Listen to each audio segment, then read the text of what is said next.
in the sky, but he gets the contingency. Say you no go make am for this life, get the tendency. So put the E in your earphone, crown it with God's mercy. Cause everyone knows tomorrow, not the joy of it, no the sorrow. I get high when I day low, rolling for I read the follow.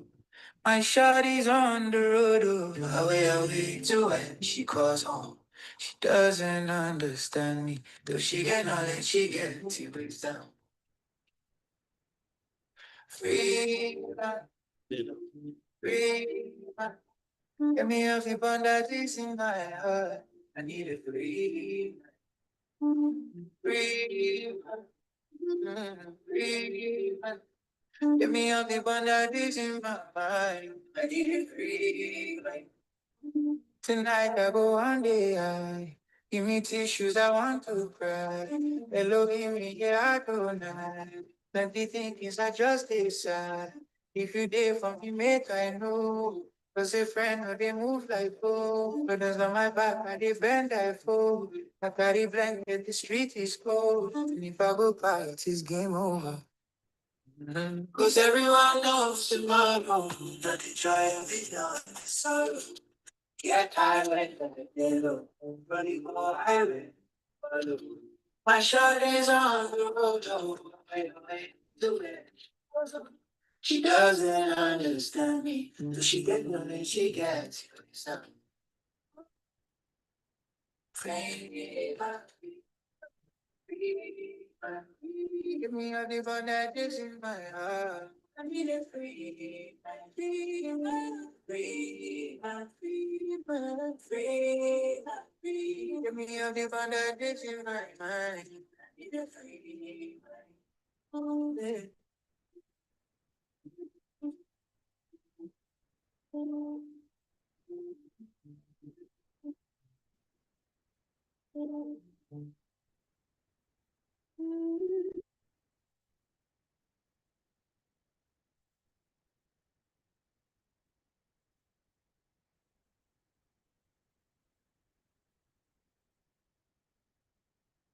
Another day to be grateful for life.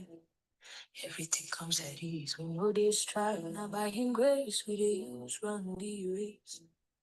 The violent they take come by force. Everything will belong to Caesar. We they suck from the Gentiles. He said it, Haji. He said it.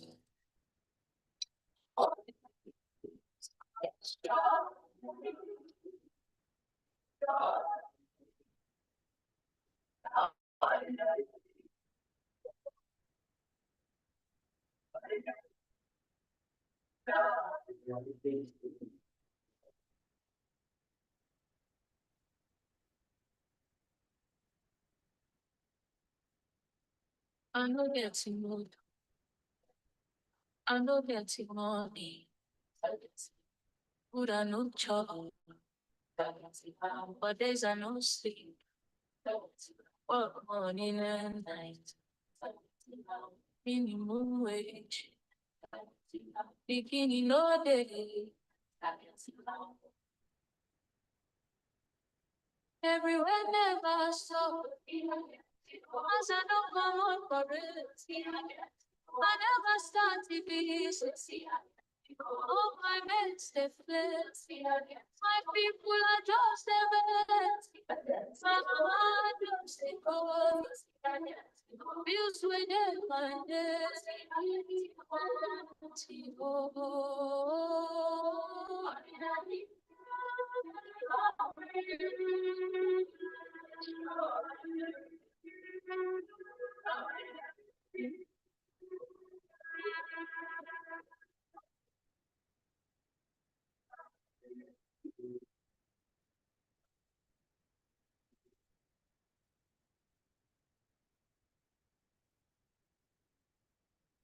Getting more, getting money. But I know trouble. Always I know see. What morning and night. Any more way. Beginning of the day.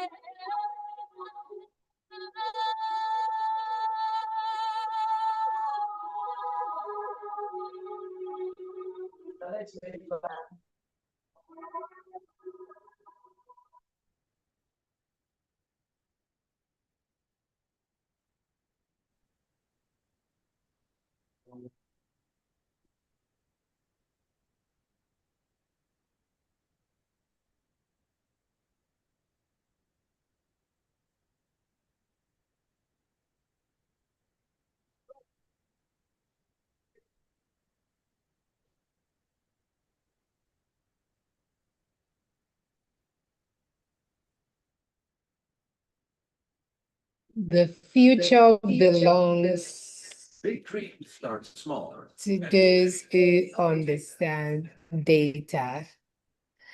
Hi, good morning, good afternoon, good evening. Welcome, everyone. The reality is you can have all of the fancy tools, but if the quality of your data is not great, then you're nowhere.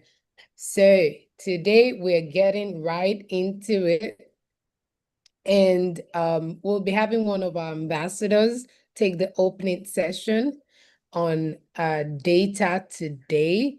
If you've been a part of Tech for Good Africa so far, you'd know the acronym E equals to MDQ, which is energy, education equals to media, data, digital, and design.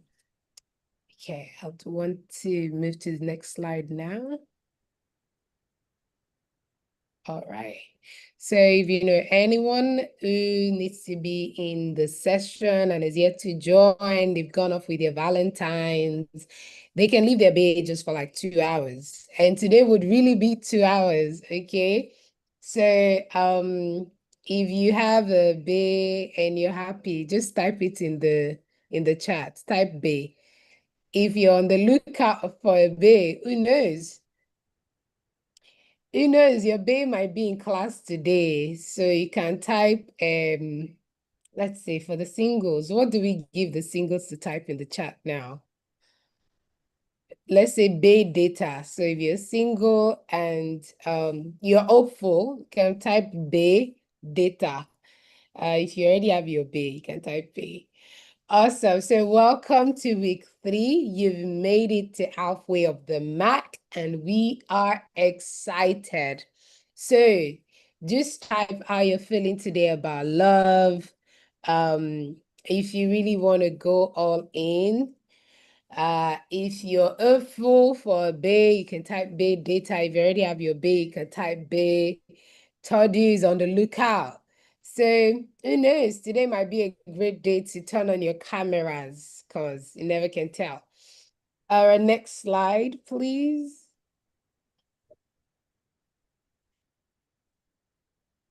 Do we have other people excited about love today? Or is just Toddy?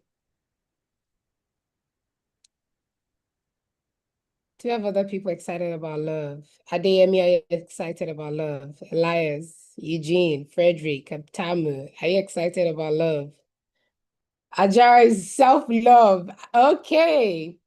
But you know, with love, you must need to serve another, actually. Earlier this morning, I had my mentor teaching me, and really, our lives are worth living only when we leave it in service to other people. So I hope that Hajara Adamu, as your self-love evolves and you're loving yourself, you have more of that love to pour on other people. And the fact that you're here already says that, you know, you're ready to pour love on everyone. So we love that.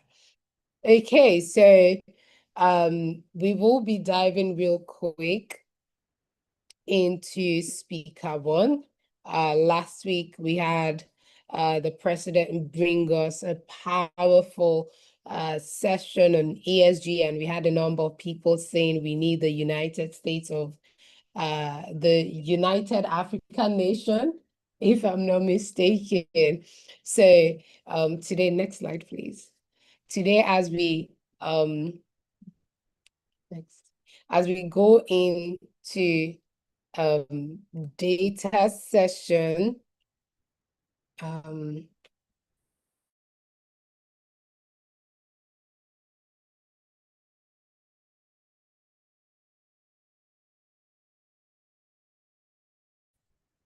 All right, so we will have the president give us a powerful charge to open up. Then we'll have Ntui, who is one of the ambassadors at Tech for Good Africa, come in, and then we'll have the president really go in, sitting in his um sitting in his power as the king of data. If you've ever met the president of Tech for Good Africa, you know that his middle name is Data. So we will have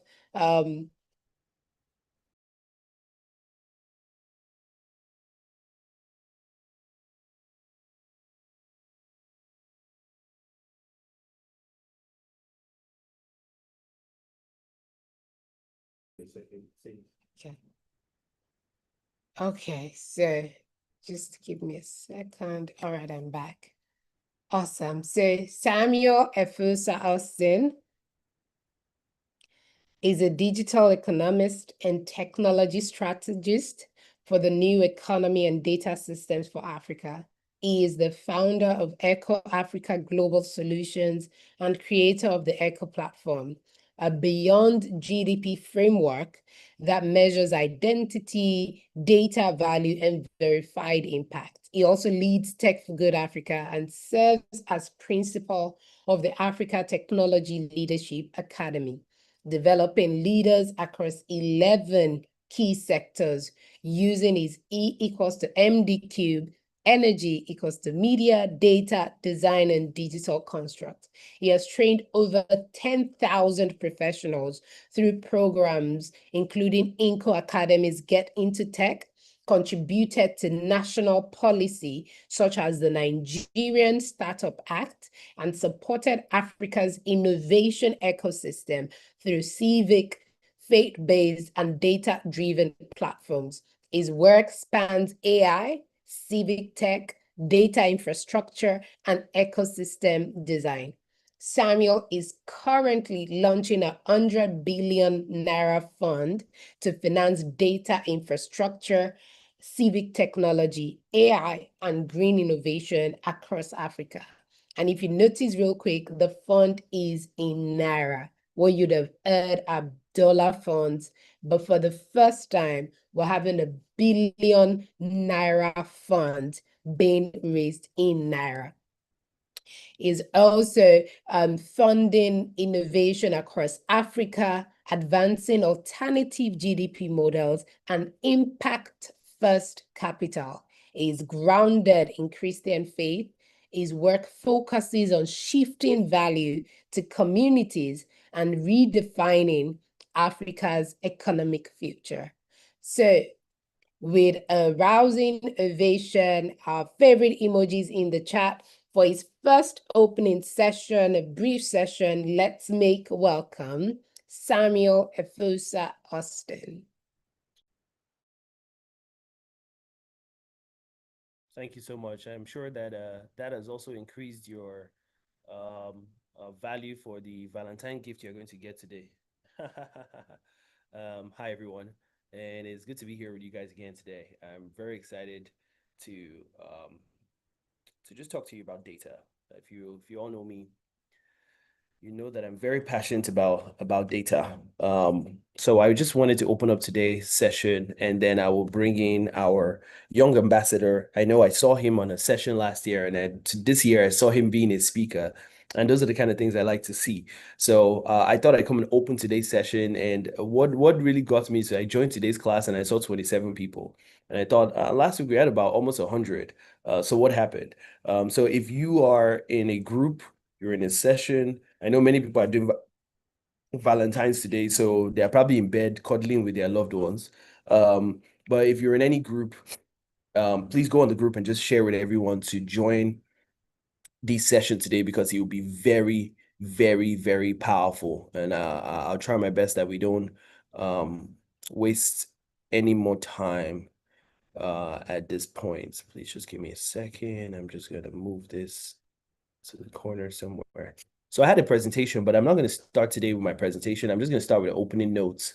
I'm going to start with a storytelling opening, right? And after doing that, I will give the chance for our leader to come, ambassador, to come here and speak. Guys, just give me 1 minute. You know me, I always have to look at my notes.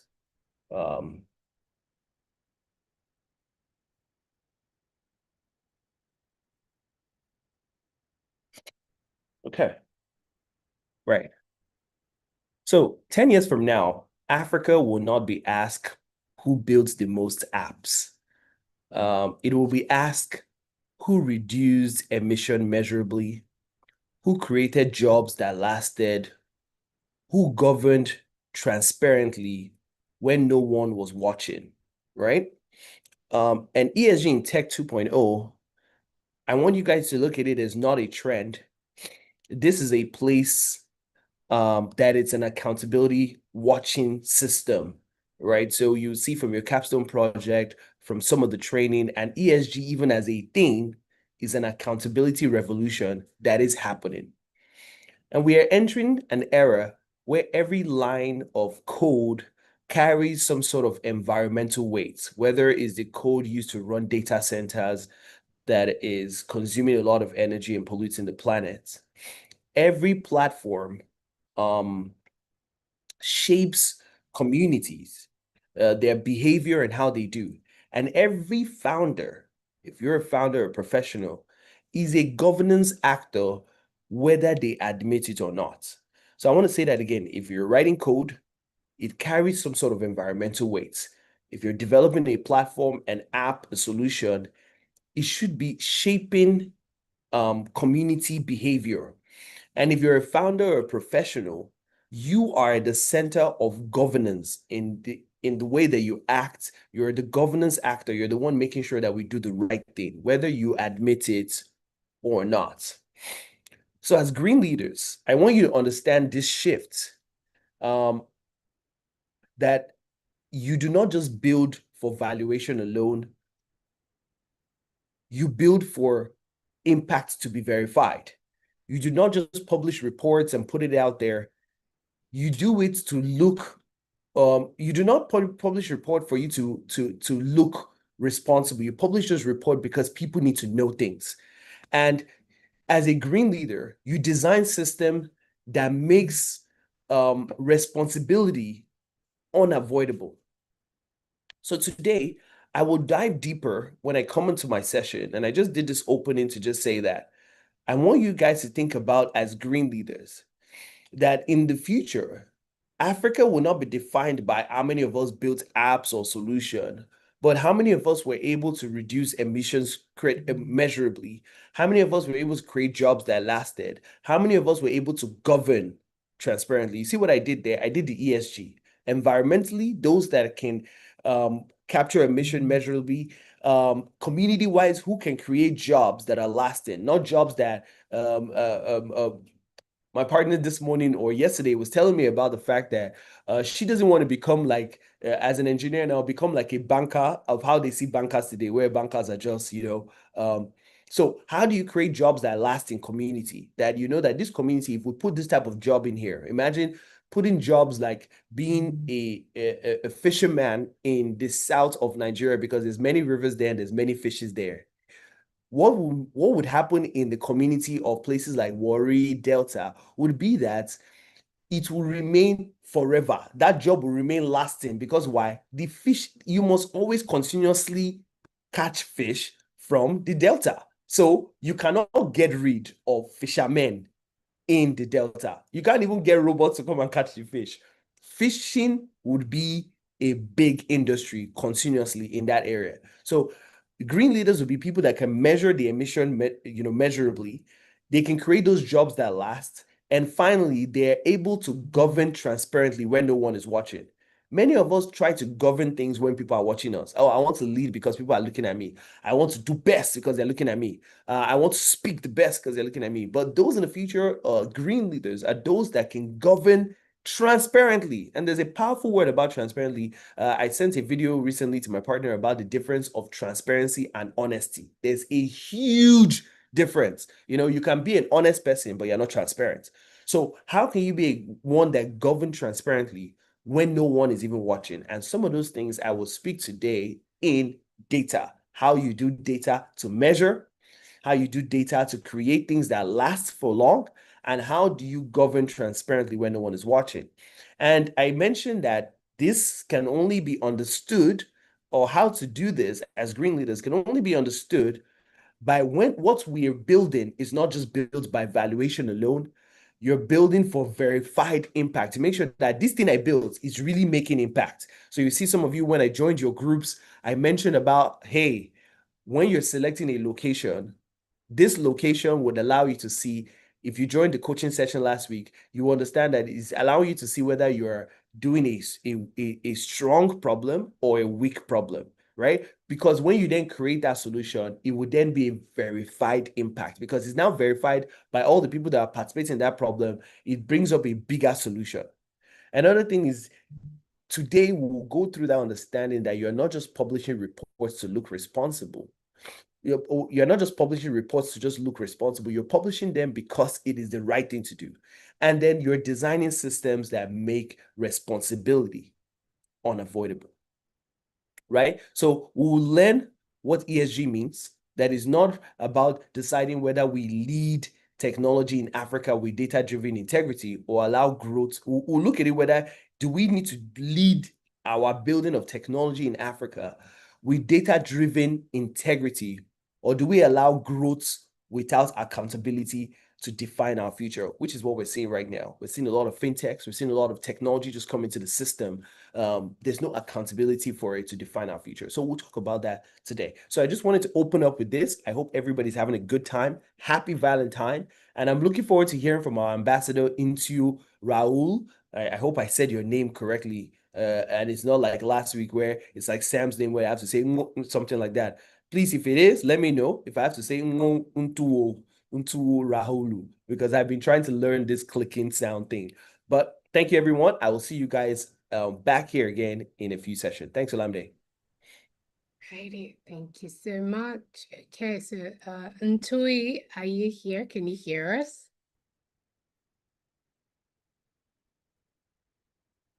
Yes, I can hear you very well. Okay, so Ntui Rahul is a software engineer and AI engineer with over 2 to 3 years of hands-on experience building technology solutions and exploring innovative applications of artificial intelligence.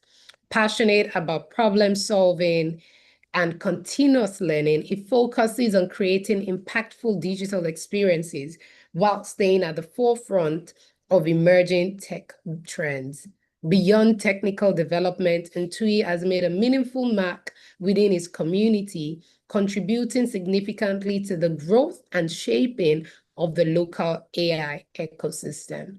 Through collaboration, knowledge sharing, and active participation in tech initiatives, he is dedicated to empowering others and driving forward the adoption of AI in ways that create lasting value.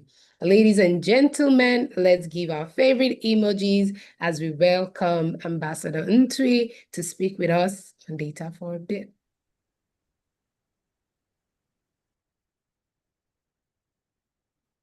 Good morning, Madam Austin.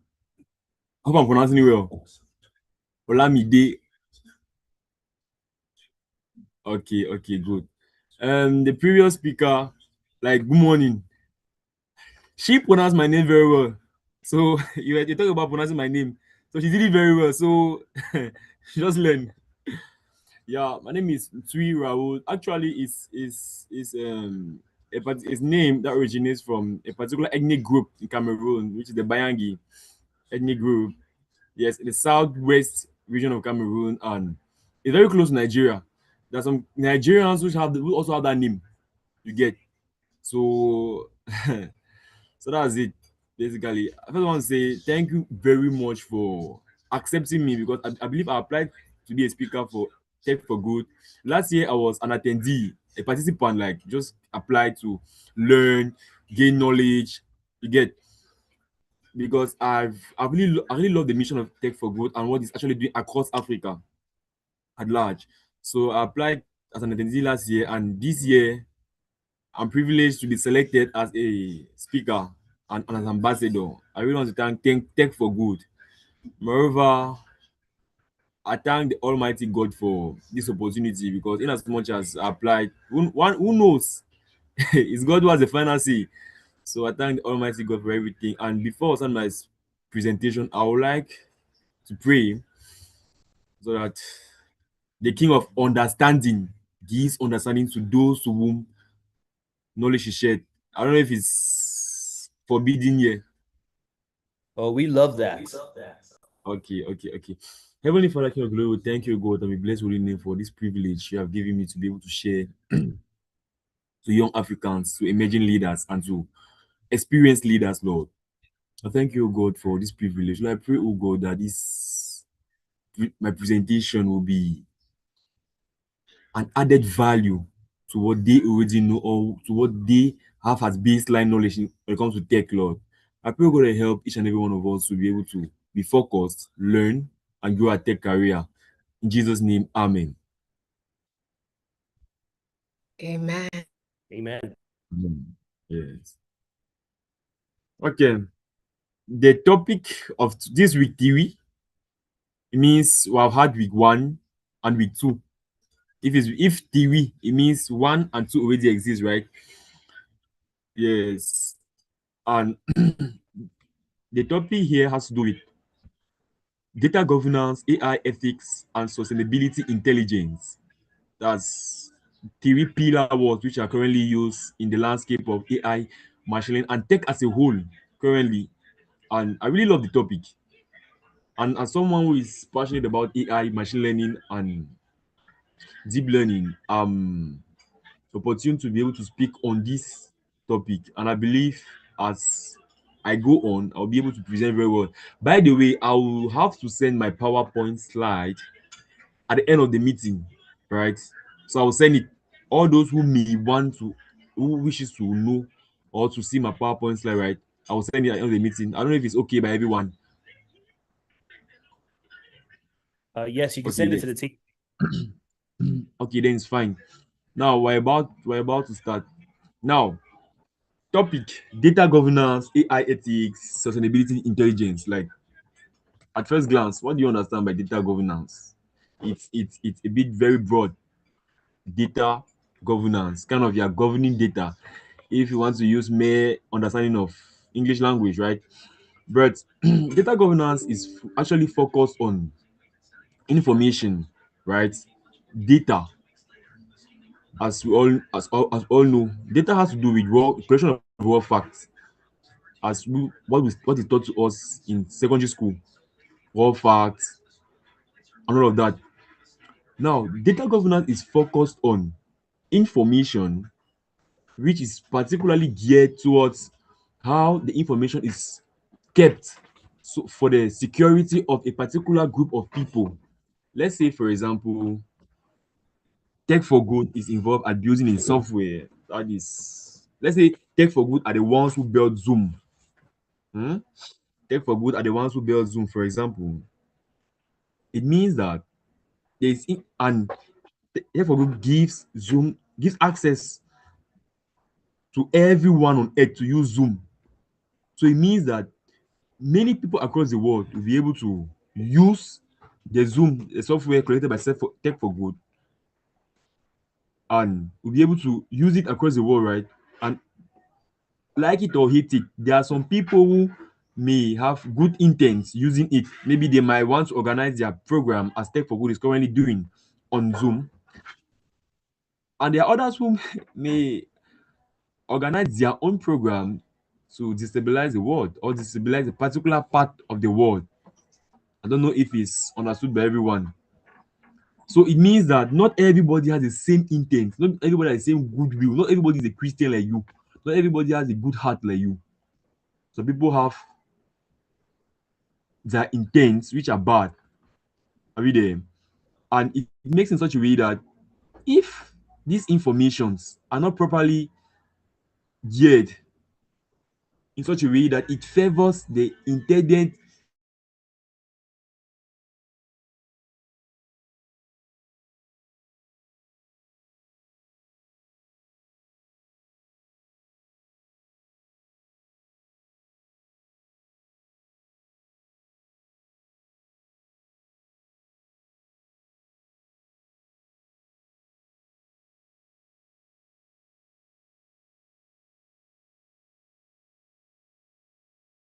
Um, Is it just him?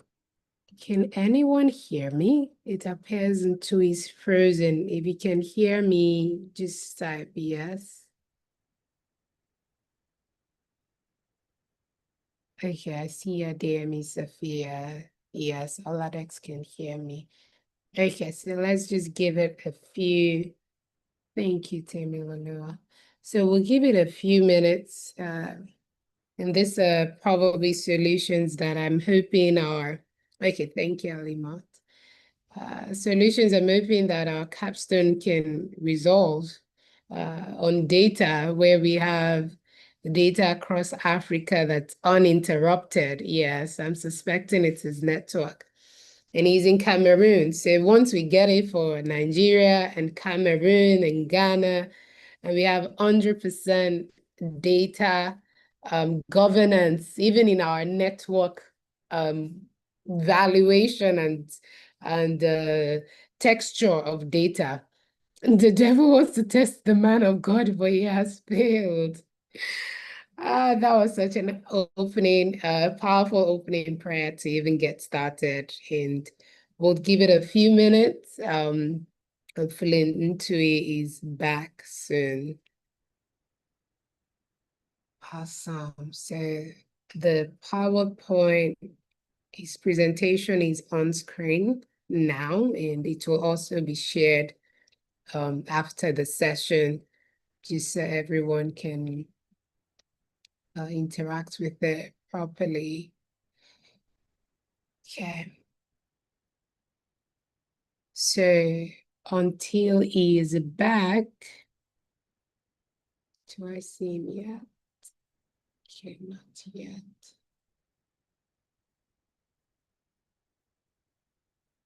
Okay. All right, until he's back, how is it going in our capstone groups?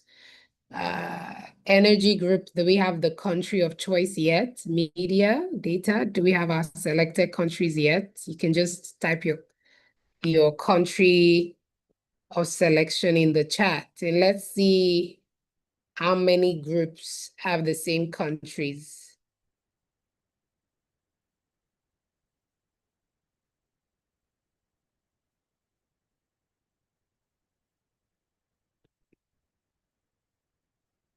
Have we kicked off on our capstone project?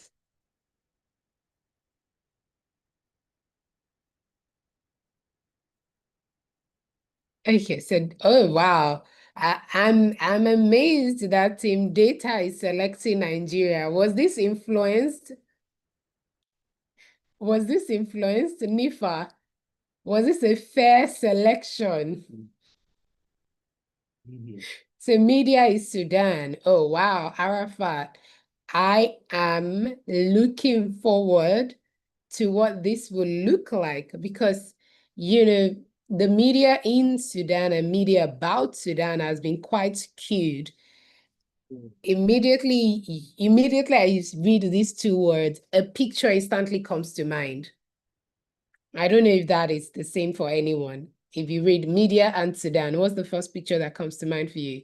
Because for me, it's kids or who need nourishment, or people who've gone through a war time and are yet to recover. All right. So whilst I only see data and media, but hopefully when we come back again, we'll have other people share. We have Minister Ntui who is back with us, and he will be taking us Thank you. further in his discussions on data. Over to Okay, you. thank you. Thank you very much. I had some issues with internet connection, that's why. Okay, back to presentation. Okay, the slide is already on executive data summary. Anyway, as I was saying, data AI ethics has to do with the different rules and regulation that's to govern the responsible use of AI. Now, sustainability intelligence, as it shows, it has to do with some level of knowledge, some level of intelligence, some level of creativity that helps a community to be able to produce for a consistent period of time so that after a period of time we should not be like, man, what innovation do exist? What new you get? So that we should not remain stagnant. That has to do with sustainability and intelligence. Intelligence that also thinks about the future. Are we there? Now, executive summary. It has to do with the three main pillar points I'll focus on during this presentation. First, it has to do about the ESG. The theory has represents a critical pivot towards responsible data practices and sustainable AI implementation. The curriculum synthesizing the technical competencies, right? So it focuses on the technical competencies, accountability, and the environmental sustainability of data governance and its intersection with AI ethics. Are we there? Now, data is positioned not merely for technical asset. Remember, data is not only for technical use, but also a strategic tool that could be used at various angles or various fields of life. It could be used in the climate, meteorology, and all other aspects. I'm seeing some messages in the chats.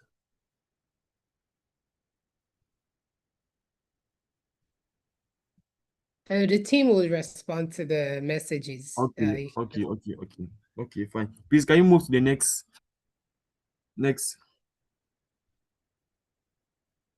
Okay, the key competencies that will be discussed during this presentation are first, the responsible use of AI, that is responsible AI, right? The responsible use of AI that has to do with bias detection. Let's say in a case where there is some level of favoritism or things like that. Yes, transparency. The previous speaker spoke about transparency and honesty, if I'm not making a mistake. And he said that he sent something to his pals and said there's a big difference between transparency and honesty. We're going to see into that. And I thank him for make mention about that. Also, there's accountability frameworks, the different frameworks that could be used to help us be more accountable and productive. Now, the ESG frameworks, that is, those are the three main ESG frameworks and standards that are used. So, we're going to discuss on that. Thirdly, we have data ethics and security, like how cybersecurity comes into play when it comes to data, so that remember, information is not carelessly used or misused by unintended users. Lastly, we have carbon accounting. So those are the three main competencies we're going to focus on in this presentation. Now, number one, responsible AI. Next slide. Responsible AI. It has to do with ethical foundation for modern AI development, as is stated there. Now, first, you need to understand what responsible AI actually is, right? Responsible AI simply has to do with the use of artificial intelligence for a better society, for a better environment, right? The use of artificial intelligence for a better society. Now, if we are using artificial intelligence for a better society, it means that we always try to observe and check at the different angles on AI uses in our environment and also check how the use of AI in a particular context does not disfavor or discriminate with in a let's say in a particular minority, in a particular population, so that the rules of the United Nations and all of that, they don't get violated as we use AI in our environment, in our community. So the first has to do with bias detection and mitigation. Yeah, as I earlier said, bias detection has to do with checking abnormalities and different error, right, and correcting them so that in a particular environment, AI is not focused or favored by some people than others.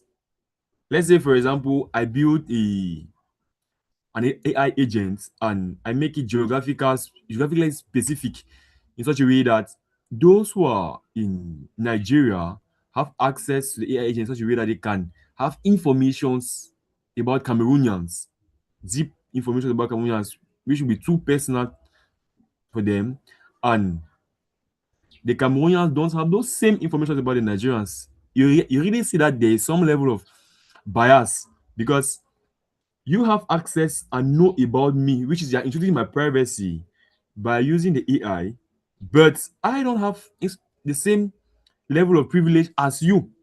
You get so in this responsible AI, we are trying to make sure that at all levels, everybody has the same use of the same ethical use of AI in such a way that it does not go into someone's privacy and get information which you are not supposed to get into. I don't know if it's clear enough. Please, if it's clear enough, respond.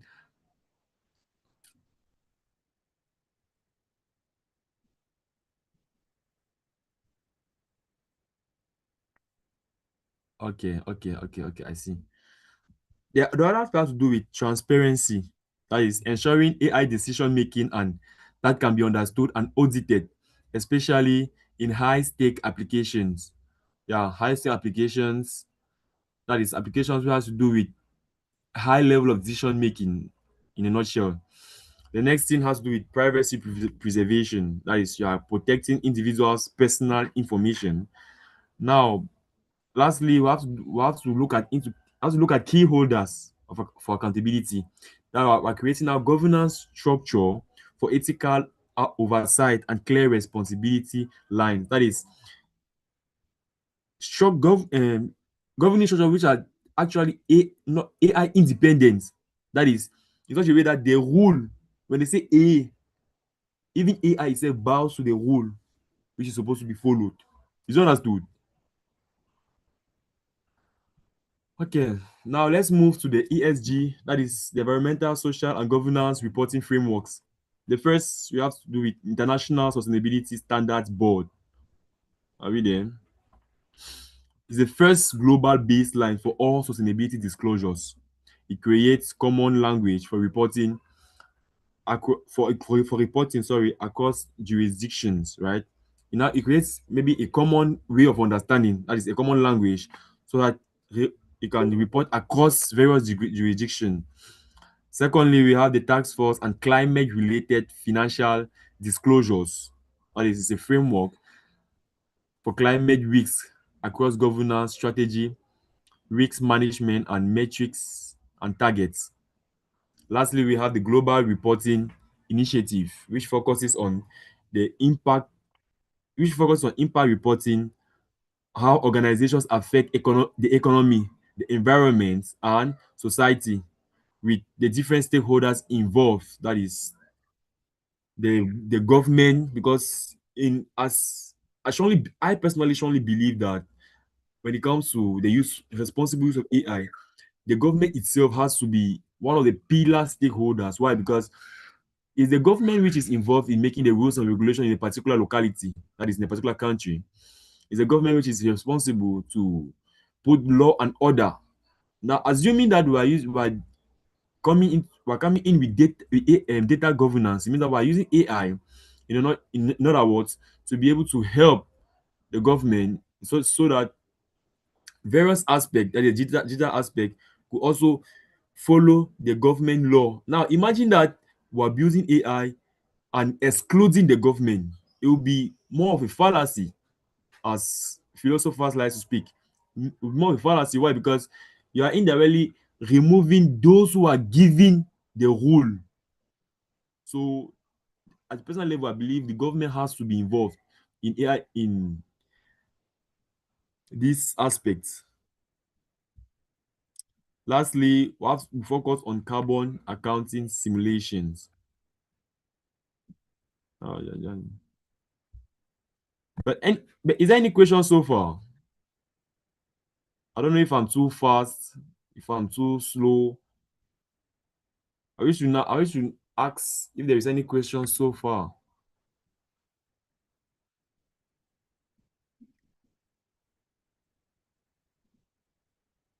Hello?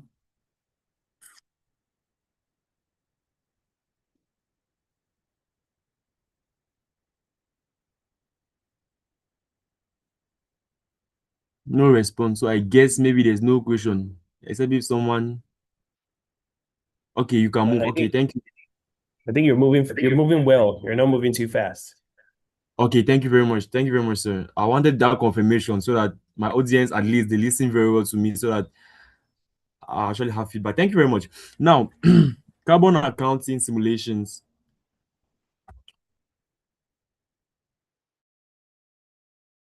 Yeah, okay. Yeah, carbon accounting simulation is actually it's a practical data skill, right? When it comes to climate change and uh, yeah, climate change as a whole. Remember, we're focused on data governance, and I really wanted to develop something. I really wanted to develop something which is a bit practical.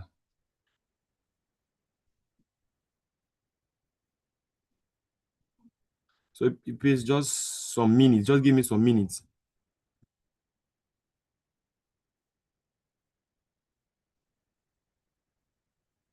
Just about 2 minutes. Let me just visualize and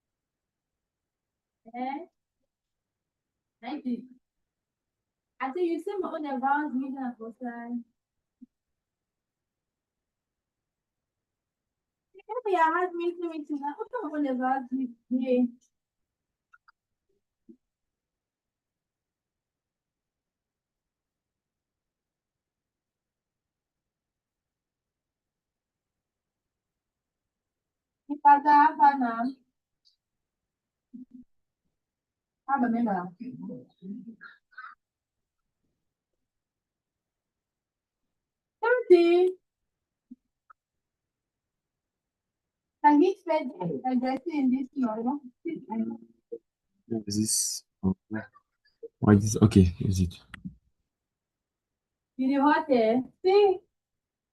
This should be it.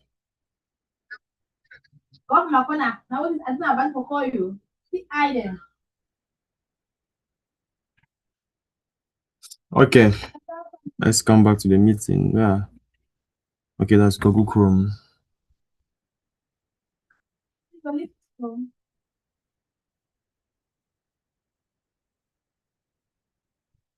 Mm, yes.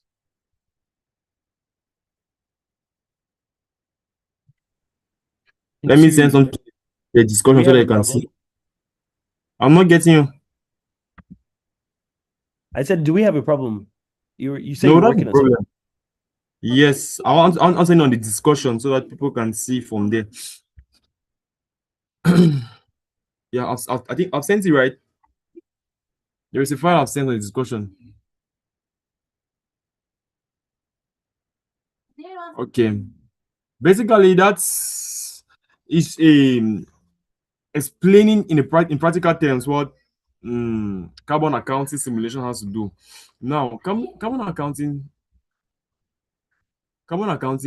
as the name shows, okay, as the name shows, is a digital and analytical has to do with analytical models, right? Used to estimate, track, and predict greenhouse gas emissions for companies. Let's say, for example, a company such as Sonara in Cameroon. I'm taking the example as Sonara because that I've been able to see it. Yes. So when they're involved in electricity actually. So when doing production, you're going to realize that they eventually emit gases, greenhouse gases. But now, with the carbon accounting simulations, what happens is that we are involved in building models, that is, analytical models, machine learning models, to be able to estimate, track, and predict the greenhouse gas emission for companies so that they can know for this particular month that, okay, we have emitted this quantity into the ozone layer, we have emitted this particular quantity, so that at the end of the day they can respect, right, international standards when it comes to emission of greenhouse, because we all know, I believe, that these greenhouse gases affect the ozone layer, right? So these models which are developed, like the machine learning models which are developed, help the company to be able to get updates about the effects of their work in the society when it comes to the climate and how their greenhouse gases affect the overall climate. I don't know if it's clear.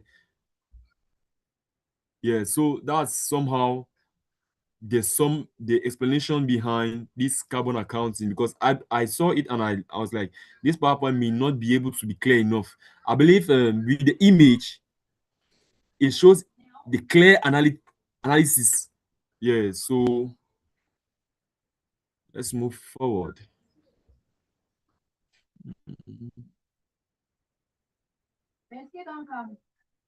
Yeah, the next slide, I talk about learning outcomes, the ability to use data to drive climate and ESG outcomes, right? Because ESG, as we all know, stands for environmental, social, and governance. So we are trying to build an intersection of the environment, the society, and the government so that we can better our society. And climate is a very important topic when it comes to when it comes to environment, right? So that's why I decided to illustrate that example. Now, career applications. Emerging roles at the intersection of data science and sustainability development. The emerging roles when it comes to that intersects, sorry, data science and sustainability development. One, you can be an ESG data analyst, right? You take your time, you study ESG, talk about the environment, study about the society, study about governance.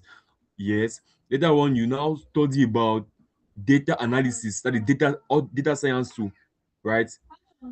So now you can become an ESG analyst, which is recruited in a company, maybe Dangote, maybe like think of any company that produces emits greenhouse gases. Think of anyone. You can be recruited there as an ESG analyst to be able to analyze and tell them that okay, for this month we have affected the ozone layer to this extent. Next month, you understand, let's reduce it. Next is climate risk analyst to be able to predict, to be to access physical and transition risks using scenario analysis. That is real life scenarios, things that actually happening. Sorry, so that you can be able to analyze and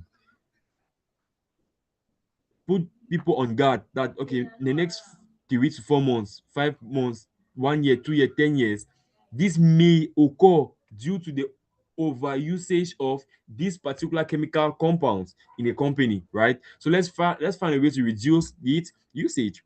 Now the third thing is responsible AI specialist. You could be a responsible AI specialist which focuses on auditing systems to ensure that there is no to look at the bias and to ensure regulatory compliance. That is, the actually the use of AI in a particular company or in a particular context actually follows the government's rules when it comes to the use of the law. I don't know if it's clear enough. If it's not clear enough, you can let me know so that I can explain it more better. Now, there is carbon accountant. You can be a carbon accountant to calculate the footprint and support net zero strategies. You are still for yeah, it's a bit similar to the ESG data analyst in the sense that yeah, you are focused mostly on the particular chemical element called carbon. Maybe there are some arts people from the arts background in the call, but I believe most of us as from the science background, or all of us have from the science background. So we talk about the chemicals, substance, or chemical element carbon. I believe we all can relate, right? Because carbon helps us also know about the age of a particular living organism. Let's say someone died 5 million years ago, right? Or a particular organism like the dinosaurs. If you have access to their bone, you can be able to use it to do carbon dating and know their age. So that's it. And lastly, we have sustainability data engineer. That is, you can build. Yeah, focusing in building things. Remember, when I showed the dashboard, I spoke about machine learning. I spoke about AI models, right? Yeah, you can be able to build pipelines, maybe using things like N8N, right? Data pipelines for ESG reporting and impact measurement. So yeah, not just focus on advising the company. That is after analyzing and all of that. You're not just focus on advising the company that okay, let's do this. You are practically doing the pipeline for the ESG reporting and the impact measurement of the company. So these are five lucrative jobs you can have through um, this intersection of data science and sustainability development. I've come to the end of my presentation. Mhm.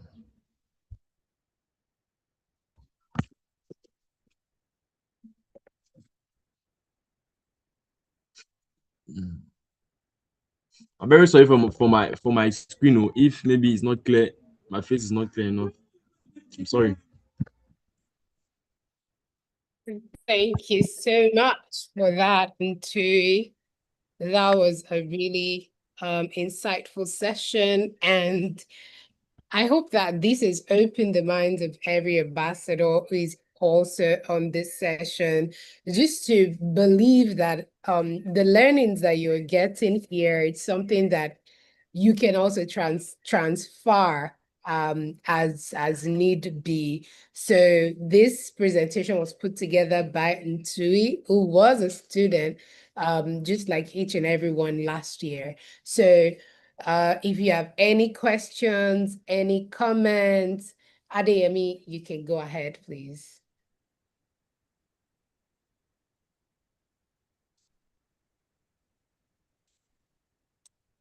Adeyemi Sophia, you can go ahead with your question. Yes, good morning, everybody. Good morning, Ntiri. And good morning, Olamide, and every other person at the call. So, I hope you can hear me. I'm hearing very well. Okay. All right. So my question is, you mentioned some career paths that one could actually go into, Can you move the that's slide? So that, can you move the okay. slide? Yeah. You continue your question. Okay, so that's where my question is from. So I want to ask, is there, I know that you can say you want to actually merge it, like maybe your career choice is something that merges maybe one or two areas. So let's take, for instance, you want to be like an ESG data analyst and a carbon accountant, so that it does not look like you are doing too much, because they do say that you should be a master of one. You should know about everything, but at least you should be a master of one. So, do you think, in your opinion, as an AI person, do you think that as a beginner or someone that is just going into the field, you're not fully in the field right now, but you're going into the field, do you think it's wise for you to try to merge it at the beginning, or you think it's much wiser to try to merge it maybe later in your career? So that's the question I have. Thank you. Okay, yeah. Thank you very much for the question. And I really want to appreciate that's a very good question because many people when it comes to tech and learning skills, right? They try to learn, but the reality is that the person will be relevant in the 10 to 20 years from now has to master the art of learning, relearning, and unlearning. Let me repeat it: learning, relearning, and unlearning. So, what does it mean? First, learning never ends. In your whole life, you keep on learning, you keep on learning every day. But now, the best way by which you can really master something, right, is when the end of the day, it's not about knowing, it's about mastery. So that when they call your name on something, they know that yes, this person is able to do it, right? So it's all about first getting one thing and learning. So, in a nutshell, what's my response? Take one thing at a time and learn. Master it well before moving further. It's true at times you can read across other angles, read and broaden your mind, right? Open your critical thinking, all of that. True, good, very good, very important to read. But if you when it comes to skill development, take one thing at a time and give in. I don't know, the 3 hours, the 4 hours, the 6 hours, the 8 hours daily and learn it. There is a Christian whom I really love to listen to his podcast, Vusi Tembegwayo. He spoke about a particular athlete, right? Whom in the history of athletics is the highest person who have ever won this how do you call it again? Um I don't know if it's crowns or yes medals. I think yeah, gold medals. And in the person's story, it is written there that the person had a period of time where he spent six 5 to 6 years in which he trains every day of his life. It's not training when you are fine, not training when everything looks good, not training when it's your birthday. No, no, no, no. Every time you are training. So you get, so that's basically it. So far as you have the opportunity, take one thing. If you are truly interested in it, giving your all, learn it. But now, time to time, you can read across various spheres so that you can also see how what you're learning can also be an added value in other um, aspects of fields of life. I don't know if I've answered your question. Yes, you have. Thank you so much. Awesome. Okay, in the absence of any more questions, we will bring on the president, Tech for Good Africa, Okay, for the a president. Wow.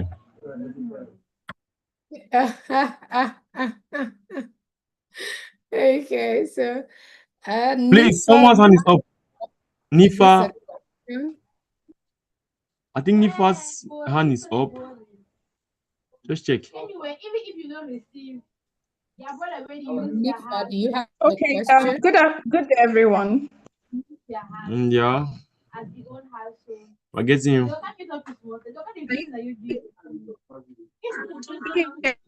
Can you hear me?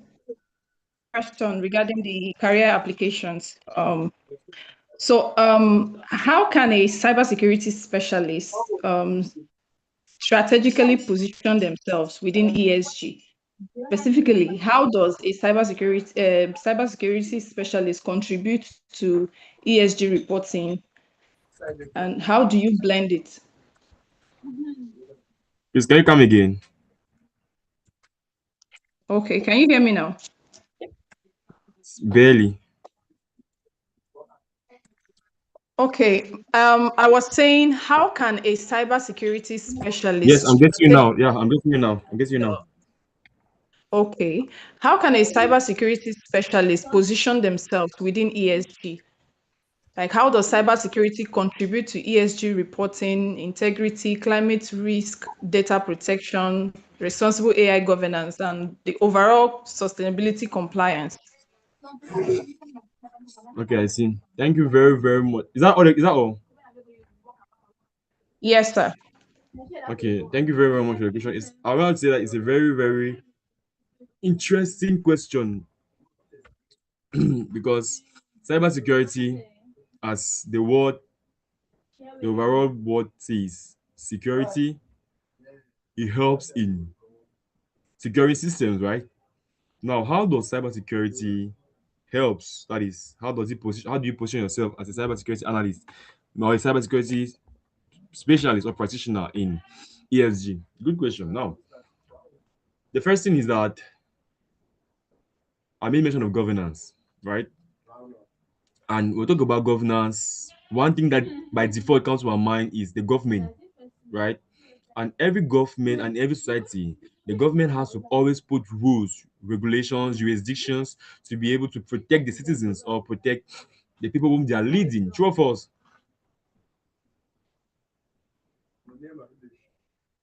No, you're not answering. Okay, they are always putting rules to be able to. No, no, no, no, they're not hearing me. Okay, they're always putting rules to be able to lead effectively those whom are under their leadership. So now, what happens? What happens is that since the government has the rules, now we are involved in ESG, that is environmental, social, and um, governance. So in building systems that has in building systems which have which involve the use of ESG, a cybersecurity specialist can position himself by being involved at the forefront of security. That is helping at the security part to be able to make sure that these policies which are implemented by the government are actually put in place. Let's take a practical case scenario. Facebook. You use Facebook, right? I use Facebook. Okay, let's take WhatsApp or LinkedIn. Generally, when you install the application for the first time, if you're using the application for the first time, you're going to notice that Facebook have what we call terms and conditions, or yeah, terms and policies. Generally, terms and policies are put in place by governing bodies, leaders, so as to render the effective usage of a particular item or software or resource very well, right? And because of that, those who are involved in the maintenance of those policies are not necessarily the software engineers. They are mostly the cybersecurity specialists, right? So, as a cybersecurity specialist, you can position yourself as being involved at that digital aspect, right, of security when it comes to these systems. I don't know if I've answered your question.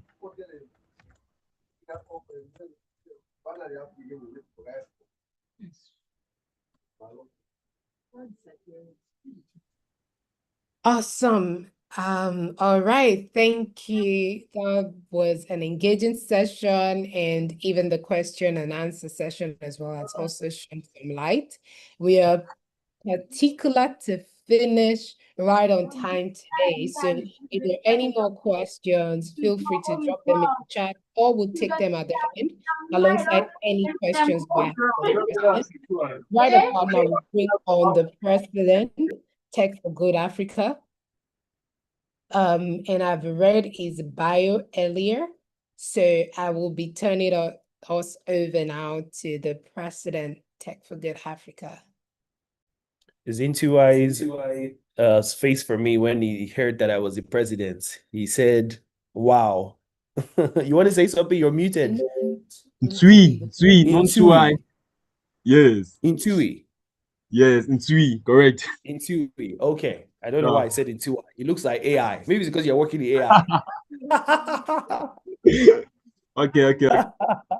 Really, really great session in TUI. And guys, if you listen to that, I love how we ended just showing the huge market of ESG, showing those that are the players in the ESG market, and then showing you the opportunity that you can get in those market as a data scientist. I just love that. I'm a data scientist myself. I love data a lot. Everyone that knows me knows I love to do data.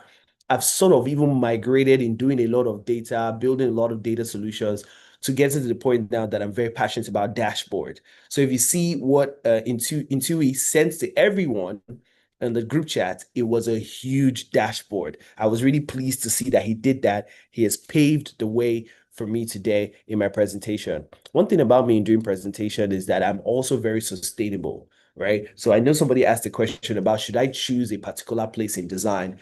If you see what we're doing here at ESG in tech, you will understand that we're actually allowing you to see all the thematic areas you can fall into.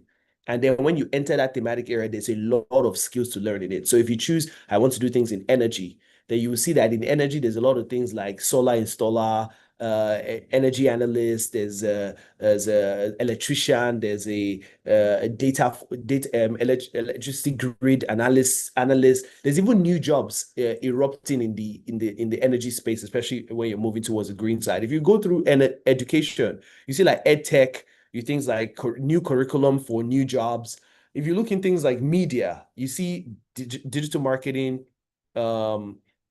social media managers, social media strategists, digital marketing strategists, PR, so on and so forth. We had a PR person come and even speak to us during the media. You look at data analysts, data scientists. So when you choose these thematic areas, we're doing this for you to be able to choose that thematic area, and then you can then drill into say, if I want to do things for the good of the world, then I must start looking into, if I want to do good for the world in the aspect of design, then I have to start doing green design. And as the president of Tech for Good Africa, I don't say what I don't do, right? I do what I say. So I'm an example to all of you guys here that are joining, and even just an example to the whole of African young tech people on how to use technology to do good. So Intui, thank you for starting with such a space. Thank you for starting with even just that prayer and just showing that God's plan towards all of us is of good and not evil, to give us hope and expected end. So the expected end for everybody in this call is that each and every one of you end up in a very good job that is related to making this planet more green.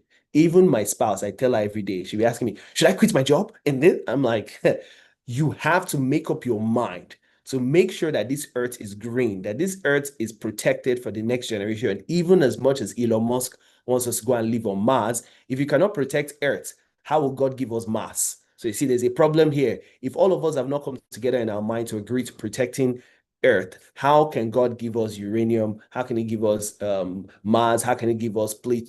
You know, He won't give us because we have not even come together in one mind to keep the Earth safe. Okay, great. Let me do my presentation. I'll show you why I said I do what I say. I do what I say. All right, give me a second, guys. That's my presentation. I thought I had this open. Interesting. I didn't. Okay, now I do. All right, guys, just give me 1 minute. Share. All right, please confirm you can all see my screen. Just give me an emoji, something. Okay, thank you. All right, so remember I said that I'm a person that do what I say. So one of the things about sustainable design is that because when you write a lot of words in a presentation, when I load it up now on this Zoom call, Zoom's data center would use more energy to load up my presentation, which will also pollute the planet. You might think, oh, that's nothing. It's not measurable. It is. So as I put this presentation together now, your presentation, you know, when you do your presentation, you will see the kilobyte or the megawatt. Is it kilobytes and megabytes? Yeah, you will see the size of your presentation. Now, the size of your presentation means that when you load that presentation size on the internet, it also affects a data center that is heating up the planet. So you get it? So the more you're writing online, the more you're using that ChatGPT for things that are senseless, like asking it, what should I get my babe for Valentine? What you have done is that you're polluting the planet with just generating a lot of data, right? And so data is also very important in this generation. That's why they always say data is the new oil, because the amount of ways that we're using data is not the same way we're using cars.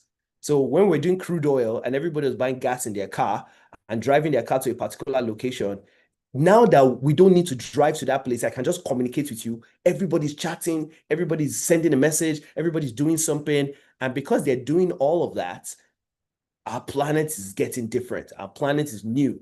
We're now building new data centers. So data is in the center. So if you even look at our formula E equals md cube, data is in the center of the matter. And then what makes data functional is digital.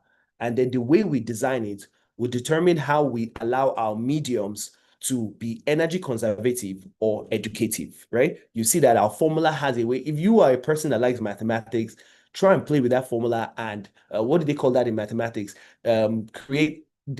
Derive new formula. derivatives, or you can derive new formulas from it that can help you. You can, and so on and so forth. There's a class that used to say, create your own formula or something like that. I know I used to have that in math class. Okay, so what am I going to be speaking to you about today?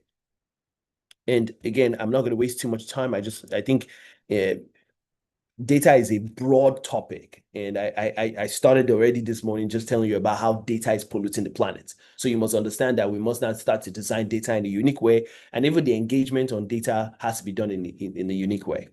So today I want to talk to you about data in driving ESG impact and innovation. You remember, I didn't just stop this at ESG, right? Because I know I'm a very passionate person about sustainability, but I'm not really as passionate about ESG as I am about sustainability. Why? ESG is not an African standard. And if you know me by now, you would know I stand for Africa and how we can design our own things that the global world can get from us. If you know me by now, you know I want to even design a new measurement for Africa's economy away from GDP, which is another acronym for gross domestic product. So Africa does not produce a lot. We're a generating continent. We have a lot of natural resources, a lot of land. So why are you giving us GDP as our measure of our economy? Because we don't produce a lot. We only produce talents. We produce many children, many young people, but we don't produce the things we need is already in our land. We can plant food now and eat it. We can go dig a well now and find gold. We can dig and find diamonds. So we're generating economy than a producing economy. If we can take our natural resources and produce it, it would do more. But why am I saying this? Today, I want to just talk to you about driving the ESG impact, but most importantly, how do you drive innovation? Because when you drive innovation, innovation brings about change. And we need to bring about change in our world now where we're seeing a lot of pollution. Innovation is what we really need to do. We need to innovate new things, new ways of doing, change your own mind. In short, innovate in your life. I know many of you are not innovating in your mind. Innovate your mind. And that's why I'm going to do this. So let me just start with this opening. Imagine a young founder in Lagos is building sort of a waste recycling startup. It's one of the biggest things we're seeing here in Lagos. Because Lagos is so polluted, it's a huge city, it's a lot of pollution. Now, imagine this young founder in Lagos is building a waste recycling startup. She's very passionate, just like I am, as you're hearing me. She has volunteers, just like I have you guys in Tech for Good Africa. And she has social media visibility, just like some of you see me on LinkedIn, you see me on social media. She cannot tell investors how much carbon she has reduced.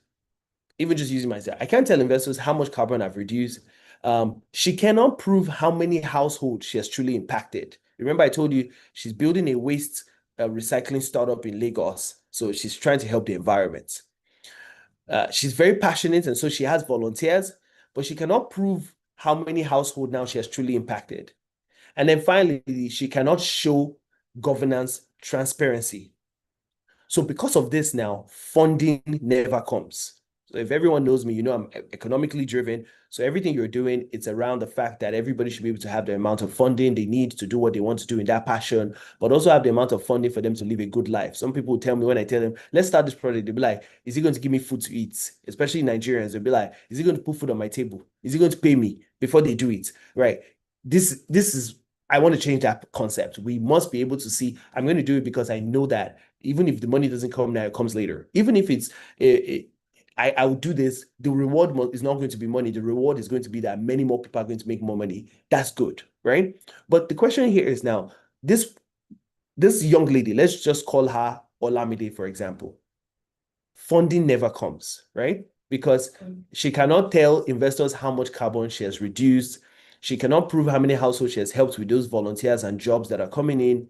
And she cannot show governance transparently. Even though she's on social media visibly, she can't show governance transparency. Now imagine that same founder, right, with real-time environmental data, right? She could see the environmental data of Lagos. She also had a community engagement metrics, right? She could create a way that she can showcase how the community is engaging.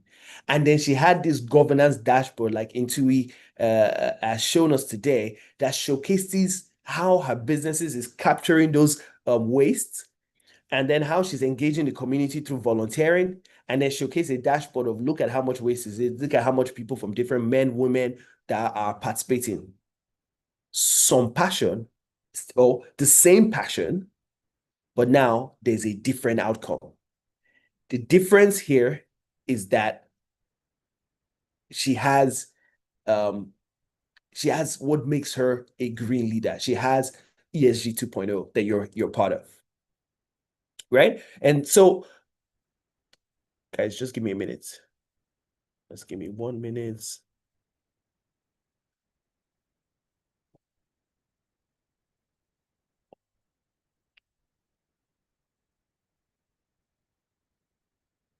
Feeling like the same anointing. The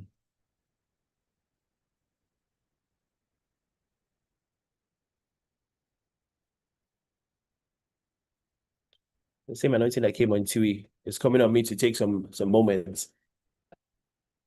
Okay. Now, apart from that, let me just let me give another example, another story, because I like stories, so it can help you see why there's a change or why this must happen, why we do ESG in 2.0. Because again, I want to talk about data, but I want you to have an understanding, right? A few years ago, a fast-growing tech company celebrated hitting 1 million users. I wouldn't tell you their name, but you can think who they are. 1 million users. Investors were happy. The valuation of that company increased, headlines followed. Month later, this same company faced public backlash. Their servers were powered by dirty energy.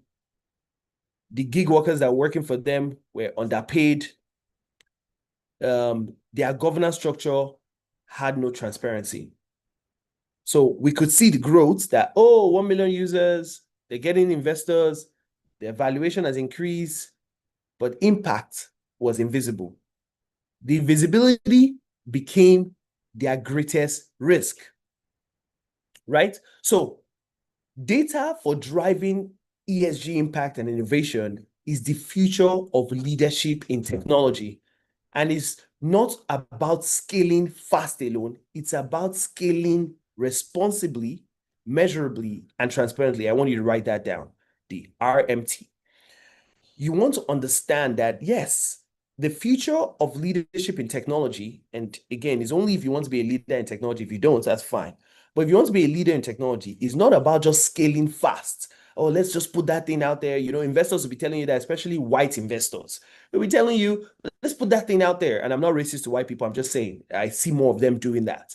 Oh, let's scale this in technology fast. You need to put it out there. How many users do you have now? And you want to put that technology out there. But if you're going to be a leader of the future, especially for Africa, you want to be able to scale responsibly. That means you're responsible for what you're scaling. It's measurable, you can measure it, and then it's also transparent. And if you think about these things I've just said, they're very ESG. You're responsible for the environment. Some of you will get a job and you know that job is polluting the planet, and you're saying, oh, it's not my problem. I'm just doing my job. You're not responsible. You're irresponsible. Many of you, you're looking at your community, you're looking at people that you're working with, and you know that you're not measuring what is happening to your family. You're irresponsible. You're not measuring properly. Your community is as close as your family members. And then how you're governing this thing or how you're bringing change, you're not even putting it transparently for all of us to see, so that the community more people can take more measurable actions, and more people can become more responsible for their environment. Data helps you do all of that. So a green leader must understand this before crisis will force them to do it, right? Which is what we're seeing in the Western world now. They are now taking crisis approach because they've done all the things they did before without being responsible, or because they were irresponsible when they're coming to just excavate Africa, slavery, digging our land. They were not responsible. They didn't measure how it will affect their people in the long run. And they were not transparent about the system they were using to do this. Or their governance system, they will hide it. They want to release it later through some training program or something like that.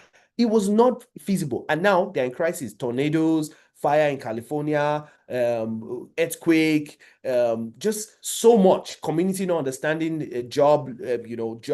Their young people self don't want to work in their organization now anymore. They want to all become, they just want to sit at home and collect benefits, because the government has made the governance in that kind of ways that the measurable way for me to do anything is just to stay in my house and collect benefits, right?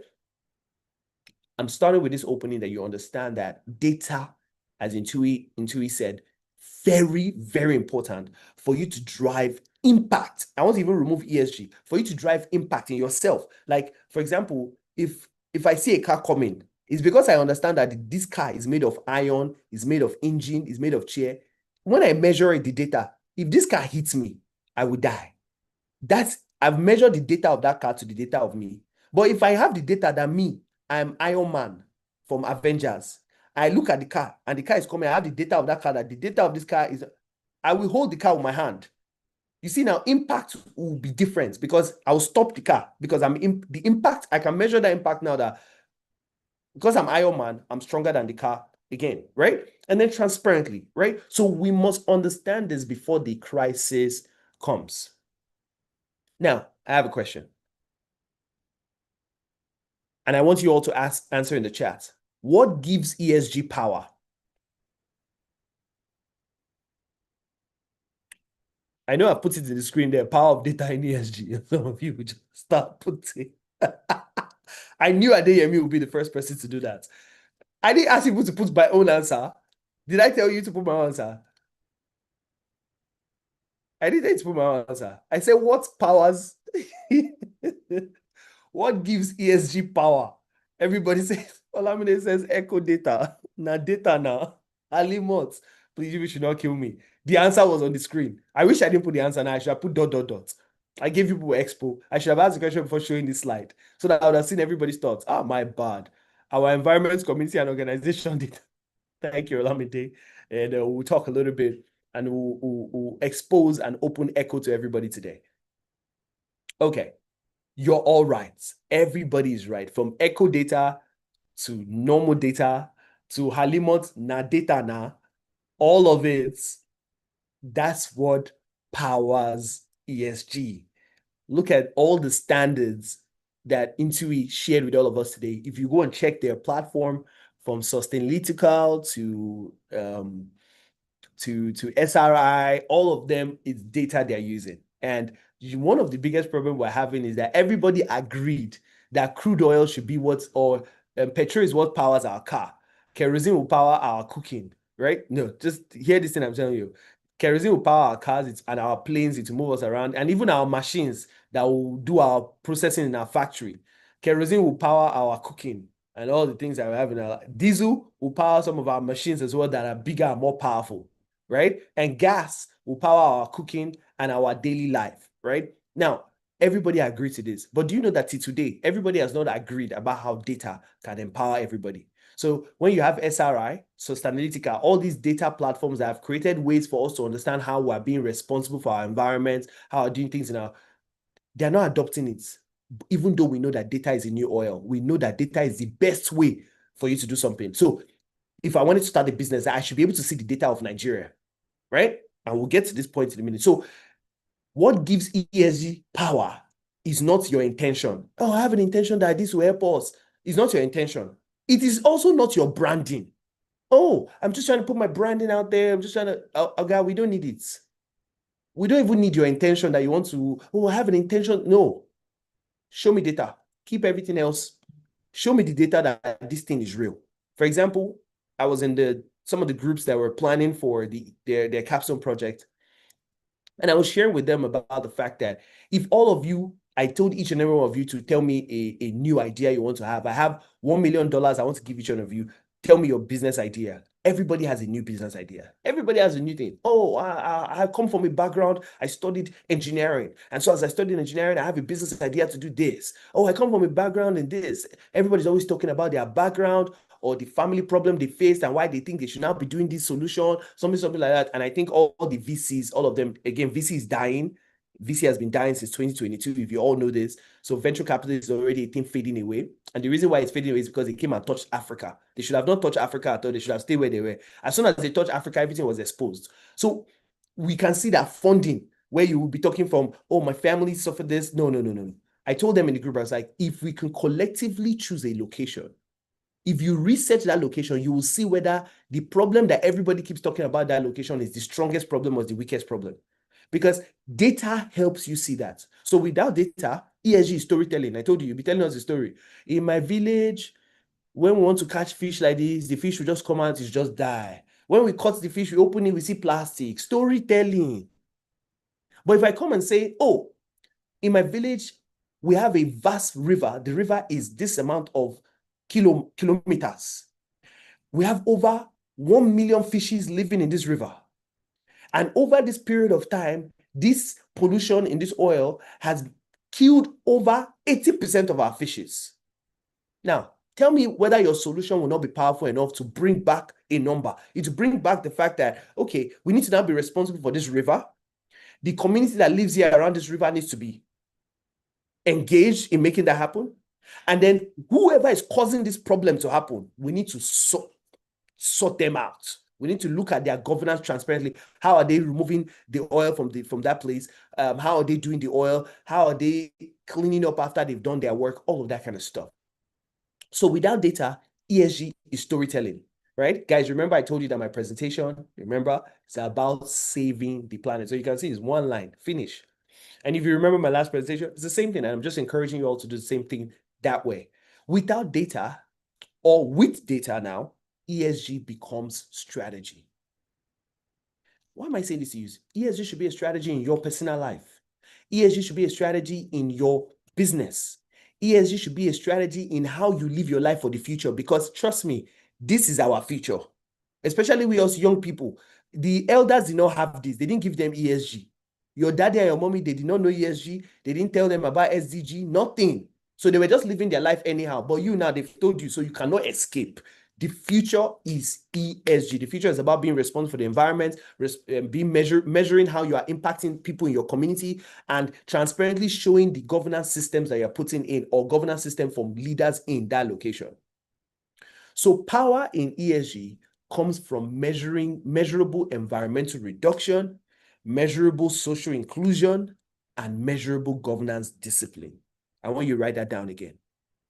ESG power comes from measurable environmental reduction. You see, I'm now, you know, when you measure something, you remember I told you now the example of the river that has 1 million fish.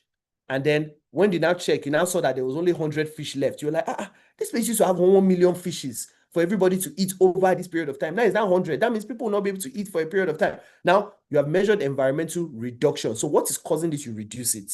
Anything that will make the environment not thrive, you reduce it. That's one. You measure for reduction. Measuring social inclusion. Is everybody included? Did we get them included in this problem? Did we see their perspective in this problem? Did we understand why they are even facing this problem? Did we understand whether they have the capacity to solve it? You included them in. You included them, not just bring them in and say you're a man or woman. You included to understand why they're a man and why they're a woman in that community. You included to understand their spirituality, whether they're Christians or not Christian. You included how understanding whether they are educated or not educated. You are including them. You are measuring it. And then lastly, measuring governance discipline. One of the things we don't see in our country is discipline. Our government spend money anyhow. Tinubu is removing 100 billion from our reserve every month. The data is out there. Nobody did anything about it. Why? Because the social inclusion and the environmental were not responsible or measurable. So when it got to the governance powers, even though they're transparent about it, nobody said anything about it, because we can't all come together and agree that it is a strong problem. Okay? So you must measure environmental reduction, social inclusion, and then governance discipline. And as green leaders, you convert ESG from compliance checklists into performance dashboard. So instead of saying, okay, let's do ESG now from a place of, and I was saying this to my partner this morning, I told her that I've never worked in a job where the job told me what to do. I'm sorry, guys. I've never worked in a job where the job told me what to do, because I've gone to university and I've studied. Why do I have to come and work in your organization and you are telling me what to do? You might tell me to now start doing bribe. You might tell me to start doing corruption. You might tell me this is the way we do it in this organization.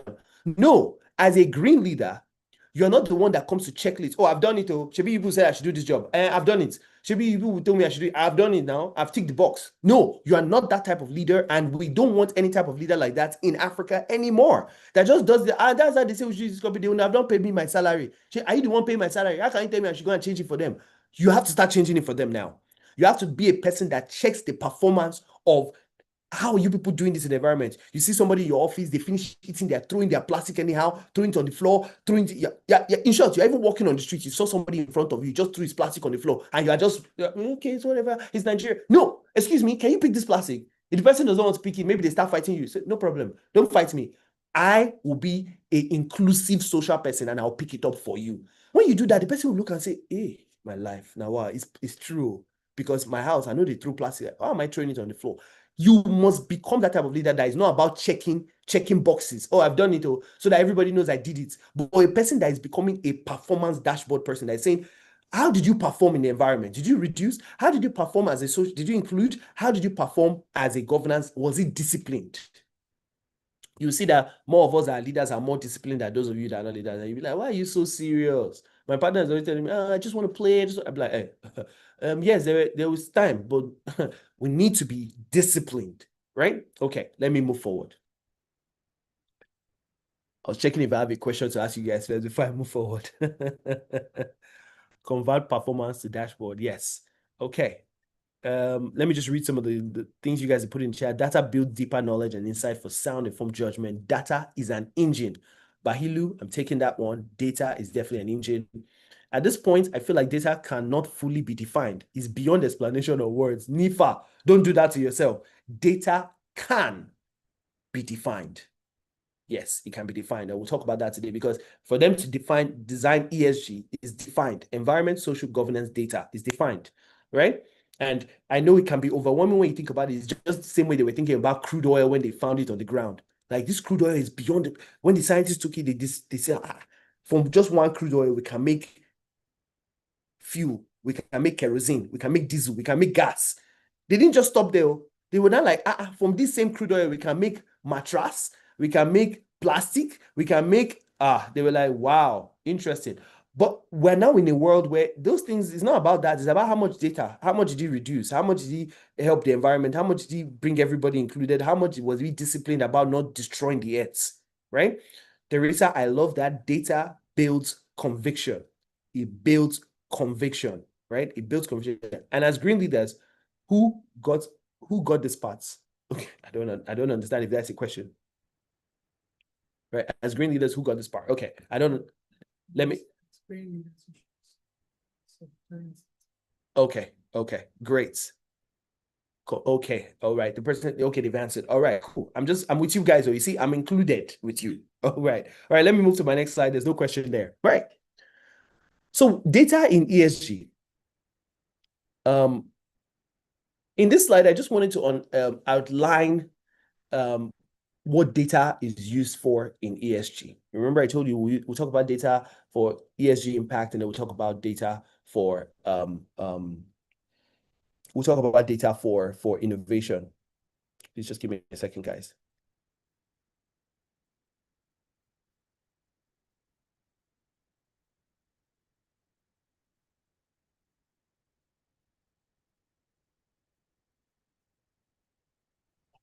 I always say something.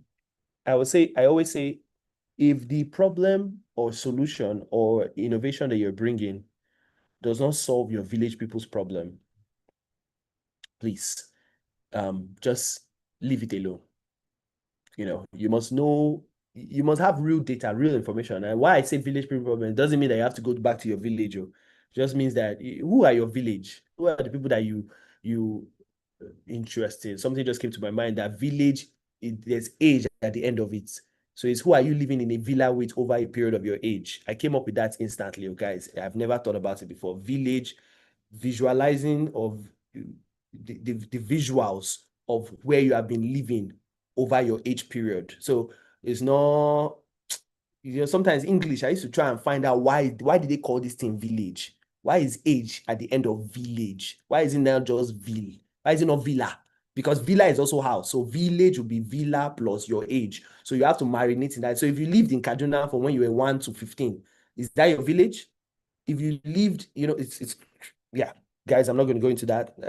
I was about to enter into Holy Spirit expansion of that word village, but I will go and do that by myself. So you to go and check, why did they call the word village? Anyway, if your problem is not matching to your village problem, go and review it, right? Because you're not matching to what is in your place. You're not looking at something from what's your place. You're looking at it from the money you're going to get for it. Some of you will go and get a job because of you want to go into tech because tech is being talked about in the global space, but it's not talked about in your village. In your village, they even need to first learn what technology is first before they even start building tech. You want to go and give them app. It's not matching. Okay. Right. So this slide is around this intellectual turning point of the entire presentation, right? We're not discussing, some of the framework has been given to us by Intuit, right? We're not discussing the reporting framework. We're redefining how this ESG is as a performance architecture, right? So let's start with data as a catalyst, right? Data as a catalyst for this decision, for ESG decisions, right? When we first did this, so any of you that were on the training last year, it was the same presentation. When we spoke about it last year, I spoke about ESG 1.0 as data was archival. It existed only to justify what had already happened. And that's what we're seeing in the ESG space. Many of the times, ESG, and it's really what it even is at the moment, that's still not changed. But I expect you guys to change it. I expect us to change it. It's really around archive, what has already happened in the environment. It's always about past history. But today, I want you to look at how can data be catalytic, that it can shape what happens next. Remember the example I gave you of the river? I'm still going to use that, 1 million fishes. If you wanted to pitch about that for change now, you will know how to make that become a catalytic if you can use the ESG data from a place of that view. Oh, in these environments, this river, we used to have 1 million fishes. Now there's no more 1 million fishes. Before, many of the people in this community used to be fishermen, but now over 80% of them now have jackpot to go and learn in the city. The governance structure, the businesses that have been polluting this environment have not been able to show us transparently how this. So you are able to use it as a catalytic data as a catalytic thing to bring about decision. Right? A catalyst does three things, and I want you to write this down. A catalyst does three things. One, it reduces uncertainty. A lot of the work that I do now, working with Impact Investor Foundation, is shaping new types of capital. Remember, I told you that VCs are removing out of Africa. A lot of the funding mechanisms are changing now because capitalism is dying. Right? So because it's changing, many things are changing. So we're hearing a lot of that word catalytic. So there's catalytic funding. So you can Google it. Catalytic funding, catalytic finance. Even finance is trying to change. Even payment wants to change the way it's being catalytic. You're seeing things that you can now do touch to pay. Pay with your finger. Pay with you just walking out of a shop. Catalytic things that change the way things are done. So these three things catalyst does. Catalyst reduces uncertainty, right? Another thing catalyst does is that it accelerates decision, right? So if people did not want to make that decision before, it will make them make the decision. And finally, it changes behavior. Catalyst changes behavior. So you as a green leader, data is not stored for auditing purposes. It's embedded into operational systems. So you want to be like, we should not put ESG just to report or just for our auditors to come and see that we're doing good things. But it should be something that it's how do we operate every day? Right? So let me give some examples, just again from where I come from, the background I come from, which is tech and social impact. Think about a server's energy usage, that it informs automatic energy rebalancing, right? So for servers, remember I started out in the beginning, the moment I'm doing this, the server is being, this usage is shaping the way that energy is being converted. Now, imagine that server energy usage, the way that is used, maybe, for example, Amazon Web Services. They are transparently showing us through their governance how their energy, how all of us are using their energy, using their data center servers, how that energy is rebalancing. So how would you say this now? There's a server, everybody from different countries are using that particular server, right? But then the server is powered by a lot of data, a lot of energy sources. So maybe generating sources from crude oil, generating sources from solar energy, generating sources from renewables, right? Now, because we can measure the amount of people using the server per time, creating a operational system that allows the energy to rebalance. So if you are seeing that, okay, the data center is now increasing capacity, maybe during the day, everybody's awake now, it's using a lot of energy, it will move the energy towards the renewables and the solar, right? So that we save the planet. But then when everybody's sleeping and resting, the server is now using the normal traditional one. And this is maybe telling everyone that we're balancing and migrating towards full clean energy. You can show it transparently, right? That's an example.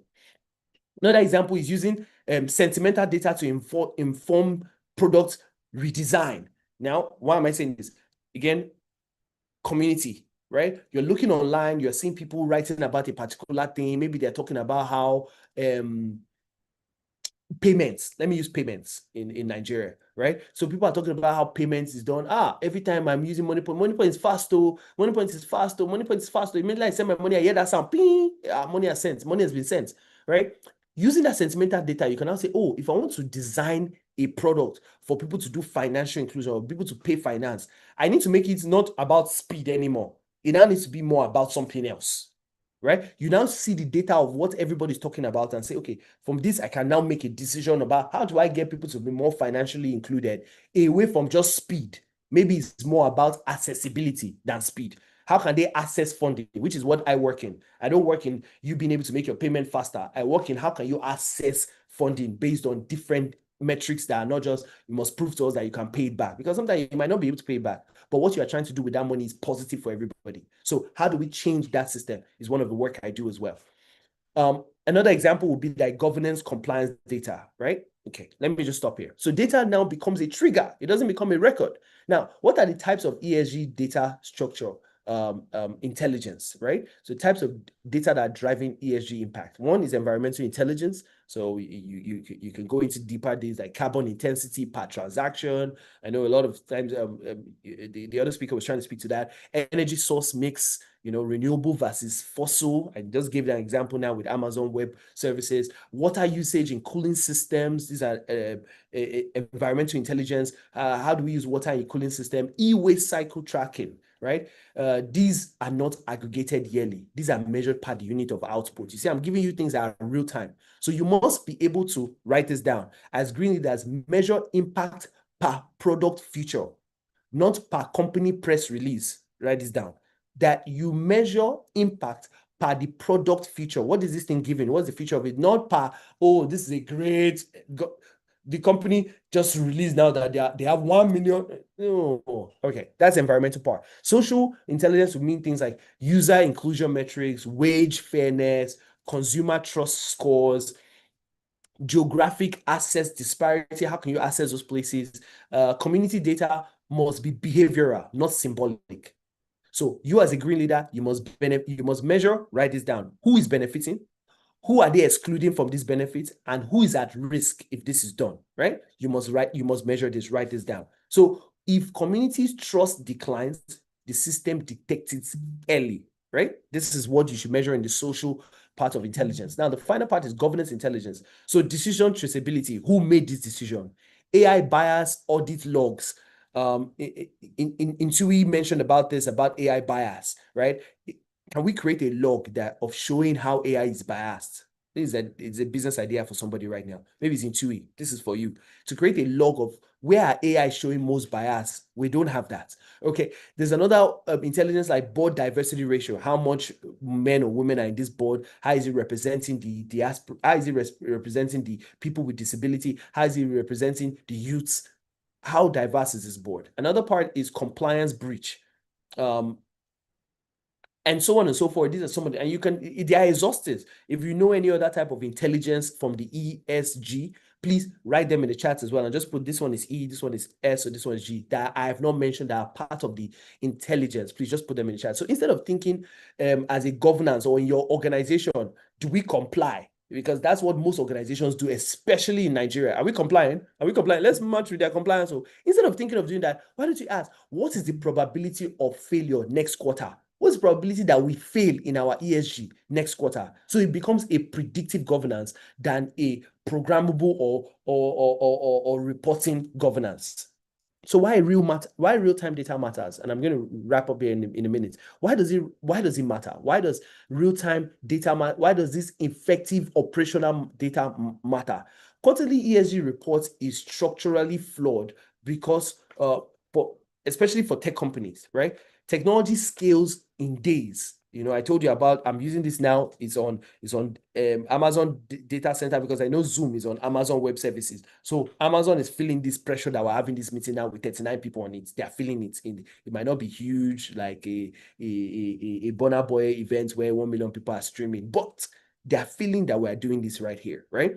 So it scales in days. Climate risk compounds continuously, right? And public backlash spreads instantly. So if your ESG measurement cycle is annual, your risk to exposure is exponential. So you risk the ability to miss the scaling that's happening in technology. You miss the compounding of climate. You also miss you miss all this risk, and they can happen to you.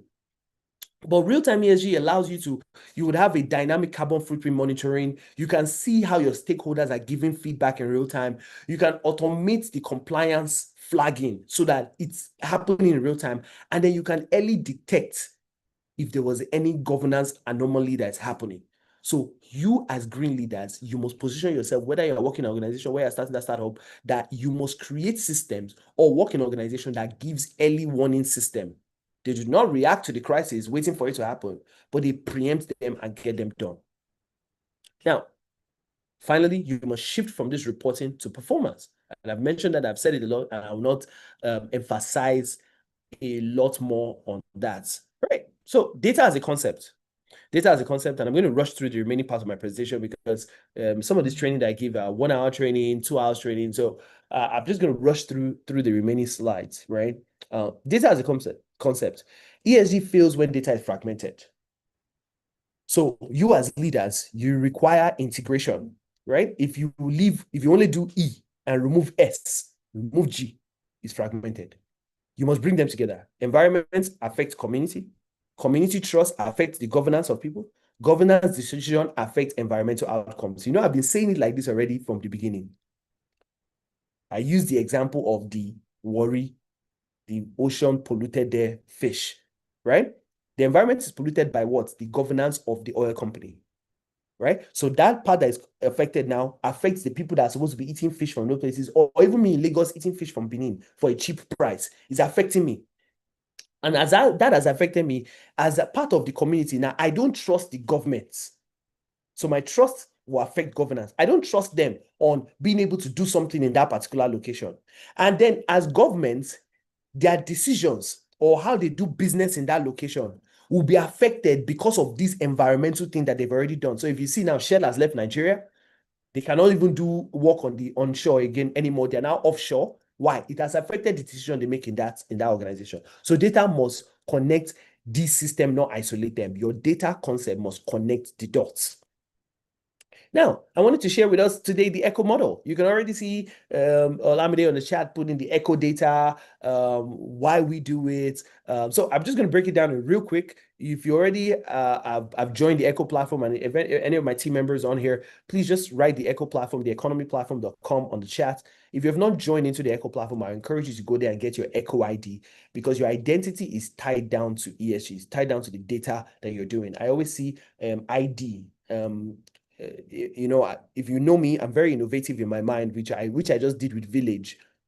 When I think of ID, when I think of identity, right, I think of integrated data, right? ID, write it down. ID, integrated data. So your identity, the reason why some of you let's even go a bit spiritual, you have not figured out your identity is because you've not understood what you are integrated into. You are separating yourself from what you are integrated into. So why? Some of you might be in a particular environment, but separating yourself from your community and the organization that you're supposed to be doing. So what you do is that you are in an environment, but what you participate in is an organization that is not connected to your community problem. So you are distorted. So ID is integrated data. You must be able to even understand your own identity from where did I come from? Where am I now? Who are the people that have shaped me to become this? That's how you find out your identity. It's the same way you need to join the Echo platform and find out about your identity based on the things you're doing and building a score. And we're new. We're interested in technology, but we also welcome feedback. So please put it on the chat. Let everyone join the Echo platform. We also want your feedback about how the Echo platform works. And on the coaching session on Monday, you understand more about how to use the Echo platform for your capstone project. Okay. So just break it down. E is environment. So you must be able to measure the echo of your location. E is environment, meaning things like energy consumption per transaction, carbon footprint per server clusters, waste reduction efficiency, things like that. Community means like user trust index, so stakeholder feedback, social metrics like inclusion metrics, local economic spillover. So how much are we wasting? Again, if I can't get fish because they polluted my river in Warri, that means I have to buy fish expensively from Finland, right? And when I go and eat fish now in Nigeria, fish is expensive. Yeah, and I love fish. Fish is very healthy, omega-3. No fish for me, right? Organization data, board oversight, which is governance, what's the quality of it? Ethical AI audits, which is internal practices, compliance metrics, which is things like the metrics. Instead of making it metrics, how can we automate it? How can we make it real time? So a green leader must ensure balance. If environmental improves, but community trust collapses, impact is unstable. If governance is weak in a country and environmental people claim that they are, if governance is weak, environmental claims will lack credibility. And I love how Intui said that we cannot do ESG without the government. We need government, because if you say, oh, I'm solving this in the environment and the government does not back you up, story, it lacks credibility because it's the government that is running a location. We can't remove it. So ECO is not a 3-silo system, it's one system. We created this to be able to say we want to be able to measure Africa's country, Africa's rural, urban area, and even the African person by what they contribute to their ECO, and be able to give them a valuation that allows them to access money because of what they are doing in that location. So if I do more positive things to the ECO of Lagos, Lagos should be able to give me access to funding to do more of that. Then if Abuja hears about it, they also fund me and say, okay, come and do it in our own ECO, because I've been able to articulate properly what is happening in that ECO. So you, wherever you are now, look at your ECO. What problem is in my ECO? Is it environmental? Then how does it affect the community? How does it affect your organization? So finally, how do we accelerate ESG? This is almost finally. I think 2 more slides and I'm done here. So how do we accelerate ESG impact with partnership, right? No green leader operates alone. So impact requires ecosystem alignment. So from policymakers to investors to community to technologies, all of us must come together. And this is why you are here. So how do you do this? I told you, I don't do what I do without moving towards innovation. I want to see people come together to innovate a new way to help us solve our ESG problem. So if you know you're already in Tech for Good Africa, you already understand the concept of the PALS network, partners, ambassadors, and leaders. So what this does, that it moves innovation in stages. So if you, and you know what? Let me just describe to you the innovation stages. Discovery, you discover the problem, which is what you are doing right now with your capstone project. You discover the problem, then you ideate. Oh, this is the ideas that I have for the solution of this problem. Then you prototype it, right? And when you prototype something, you mean that, oh, this is how it will work. This is the structure we think it. And how do you validate it? You take that validation back to the PALs. You must take that PALs. You must use PALs as a validation. Oh, would partners want this? Partners means partners can provide capital. They can move policy. They have leverage on policies. How do I validate it with ambassadors? Ambassadors provide behavioral data. Would this move their behavior? Would they behave differently? Would grassroots people adopt this? Right? You have to validate it. Then leaders, would the leaders integrate this? Would they execute these things? Would they do it if it's done this way?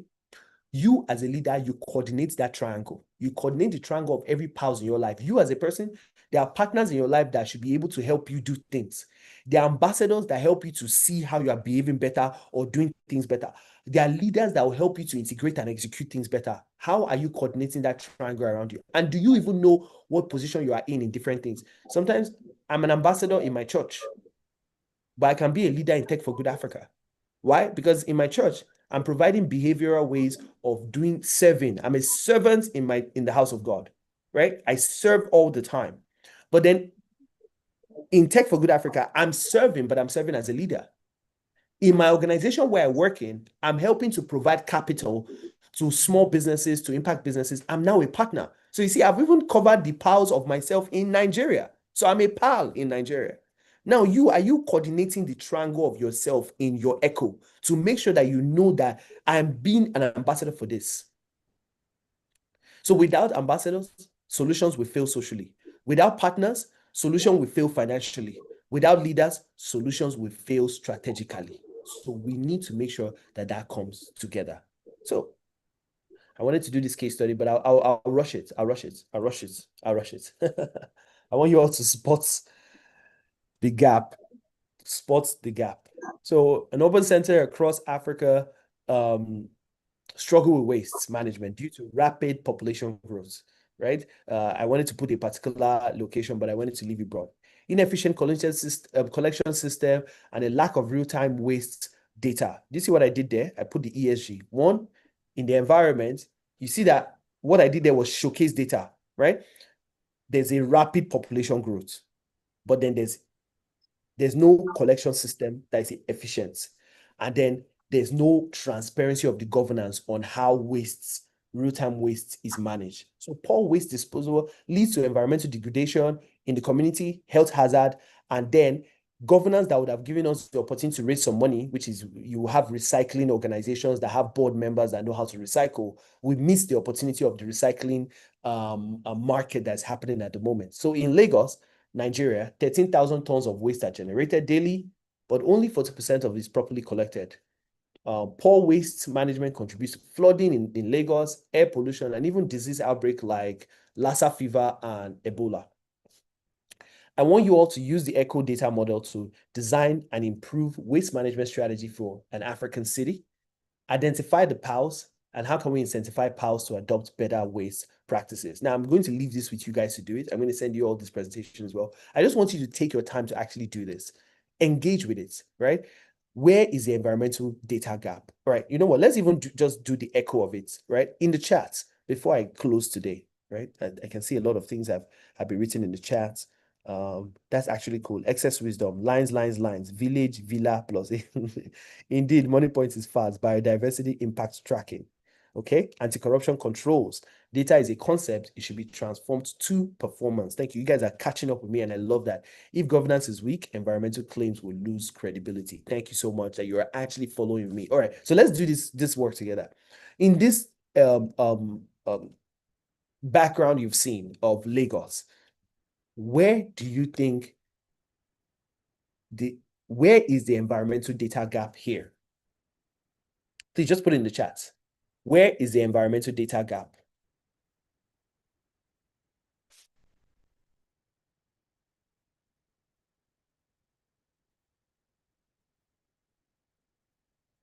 Come on, guys.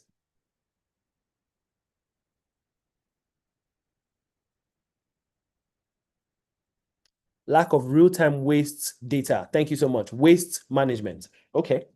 Thank you so much.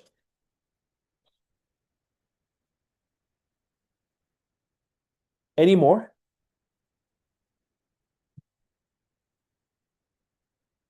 Lack of real-time waste data. A platform to track. A platform to track. I said, where is... The question is, where is the environmental data gap? One backed by data. Okay, platform to track, but okay, sensitization and education. That's the data gap. Okay, a lot of people don't even know how to dispose their waste.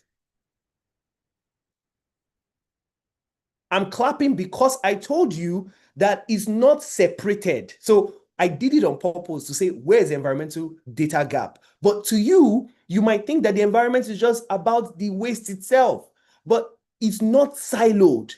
Community is inside of that, organization inside of that. So the data gap that you might think is the data gap is that people don't even first know how to collect the waste so that they can now, because that is where the gap is in the data. If you check it, I did this on purpose saying there's a rapid population growth, right? So I love Mary Ash. I owe you a bottle of Coke. Because you hit it on the head there. The data is the sensitization and the education. But I want to see, where does it go? That's another data. Is it recycled, landfill, dumped, or burned? NIFA, you deserve a bottle of champagne. That is another data gap. Recycling, is it landfill? Is it on the land? Is it dumped? Is it burned? What percentage leaks into the waterway? That is even more granular. You are now choosing only water. And you're saying, water in Lagos, where is it? Behavioral data gap, Arafat, awesome. Thank you. I'll collect my Coke. For sure, I will give you that Coke. Okay, guys, I hope this is exciting. Please give me an emoji if you're really excited about this part that this activity we just executed, right? I'm going to ask the next question. We'll finish this in a minute, right?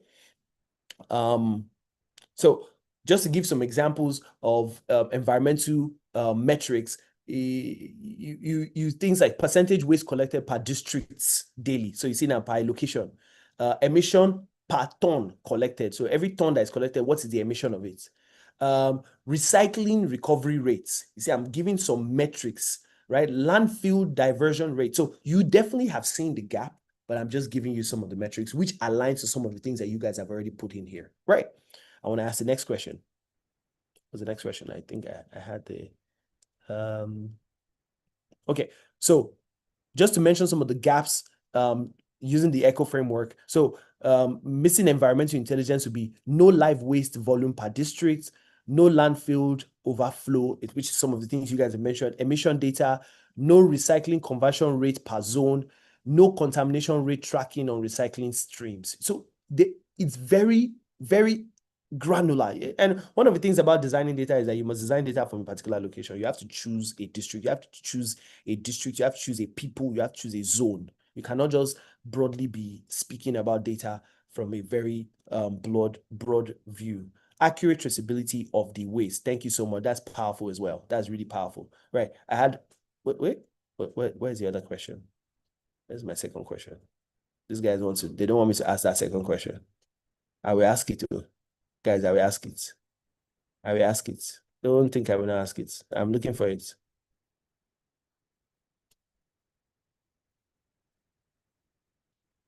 Mm.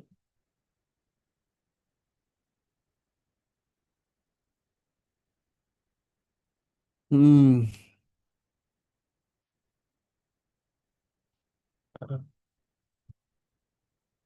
How did my picture my question disappear now?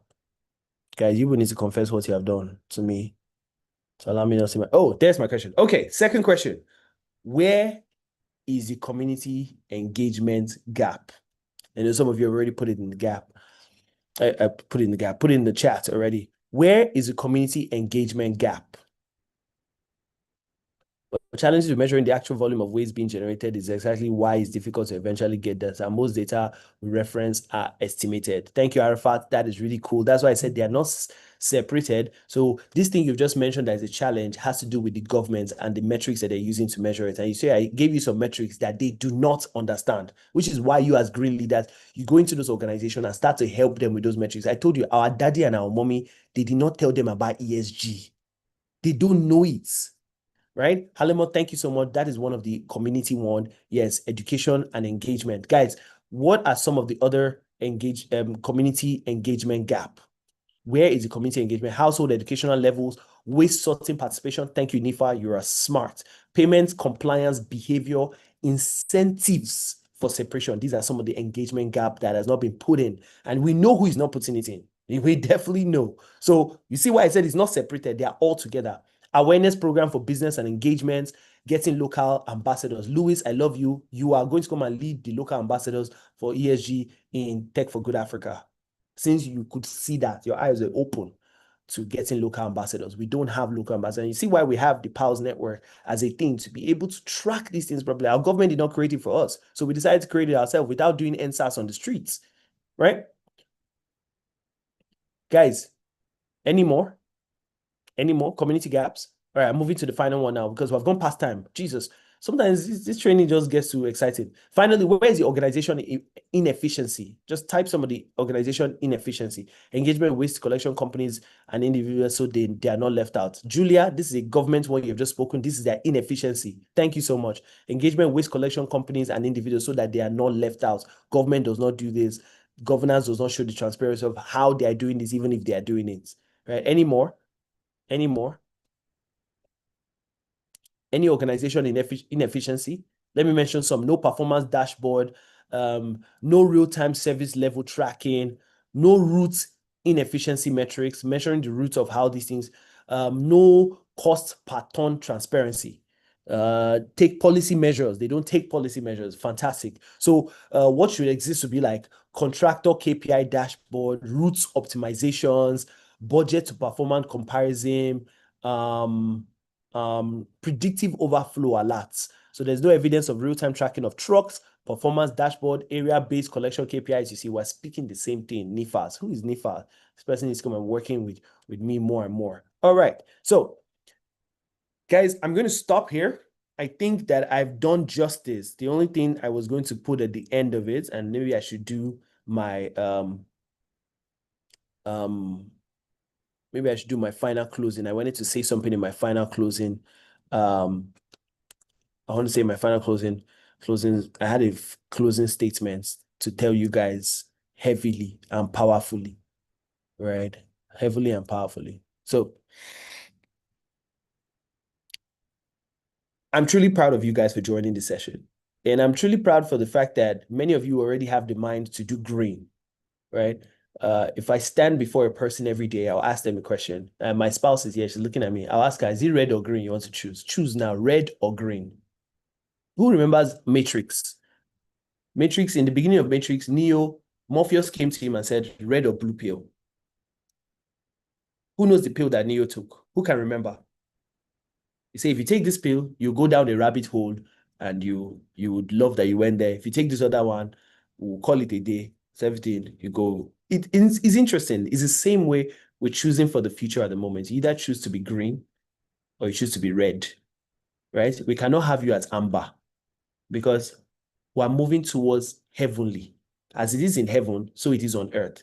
And heaven does not have environmental pollution. Heaven does not have climate issues, right? If we are having that on earth, then we need to move towards a green, not moving towards more of the red, burning things, lighting things on fire, fire everywhere, fire. Even when you're praying in Nigeria now, everybody's shouting fire. None of them is shouting, God, I need some calmness. I need you to bring peace into my heart. You see them shouting. By the time they finish praying, they are sick because they are shouting, fire. I'm not saying don't pray like that, though. Please pray. But I'm using that as a scenario to show green or red, right? You want to be more green, more at peace, more at ease with the thing than going with these things that our parents and our forefathers have done that never got them better, right? I think that as we get older, things are getting better than they were in the old days. So as green leaders, take this away. Build solutions and technologies that reduce harm, not just increase valuation. Put it down. Increase or use data as accountability infrastructure. Don't use anything else as your accountability infrastructure. Oh, my accountability infrastructure is because this person is a mentor. No. Don't do that with your accountability. Oh, they are all on social media. I've been seeing them. Go and check their life. They probably are not doing positive things. They're probably polluting the planet. Make sure that you use data, real data, true data as your accountability infrastructure. Finally, integrate eco into your design. Anything you're doing, environmental, community, and organization into your design. How is it going to affect the environment? How is it going to affect my community? How many organizations are going to adopt this, or would they use this in their governance? Integrate that into your design. And finally, lead ecosystem, not just companies. If you know me, you know that I don't lead a company. I lead an ecosystem. I lead Eco Africa, with Tech for Good Africa with the PALs, with ATLA where we're bringing in leaders. I lead an ecosystem. I don't lead a company. So if one person wants to choose one company, I'll be like, that's what Sam leads. I'm like, I don't lead that company. It's one part of my ecosystem. Lead ecosystem, not just companies. Become young people that is not about registering one company, but it's about registering ecosystem that things work together. So you have an environmental company, and then a community company, and then you have an organizational company. You build an ecosystem. So lead ecosystem, stop leading companies. You want to start a recycling company. If you start a recycling company that you have not sensitized the community in that place, you're not leading it. Nobody's going to use your recycling company. So if you're going to start a recycling company, you have to do a charity part of it that sensitize communities to be able to learn about recycling, and then create another company that focuses on leaders in recycling, which will now be a transparent system. Maybe make that your board of directors, that your board will now be people that are in that recycling space, integrating it into their own department, making it a, what do you call, a board of governance for your community to learn more about recycle, and then your recycling company working effectively in that location. Become leaders of ecosystem than leading companies. The question is not whether ESG will shape Africa's tech. The question is, will you lead it with me? Thank you so much, everyone. God bless you. Man. That was too long. I'm so sorry. Oh, wow. Thank you, ladies and gentlemen. Once again, let's give a rousing ovation for the President, Tech for Good Africa, Eco Africa Global Solutions, Africa Technology Leadership Academy, Eco ID, and he really is an ecosystem builder. And if you followed him for a number of years now, you will see that that is true. And with that, we'll draw the curtains on today's session. Next week brings us up nicely into week 4. And our capstone project as well, those will be defended by week 6. So really, we have the next 2 weeks on learnings and case studies, some more deep dive. I see Ali Osman put in a powerful session. Yeah, my book is full, and as the sessions are going on, I was just thinking about my life. I hope I'm not on the red pill. And if there are any questions, now is a great time to take those just for a few minutes, and we will wrap up. So if there are any questions, you can put your hand up or you can leave it in the chat. That was such an immersive session.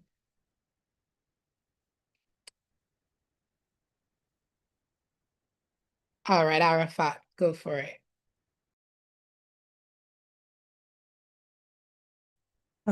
Okay. Thank you very much for the very insightful session. Very powerful, as stated earlier.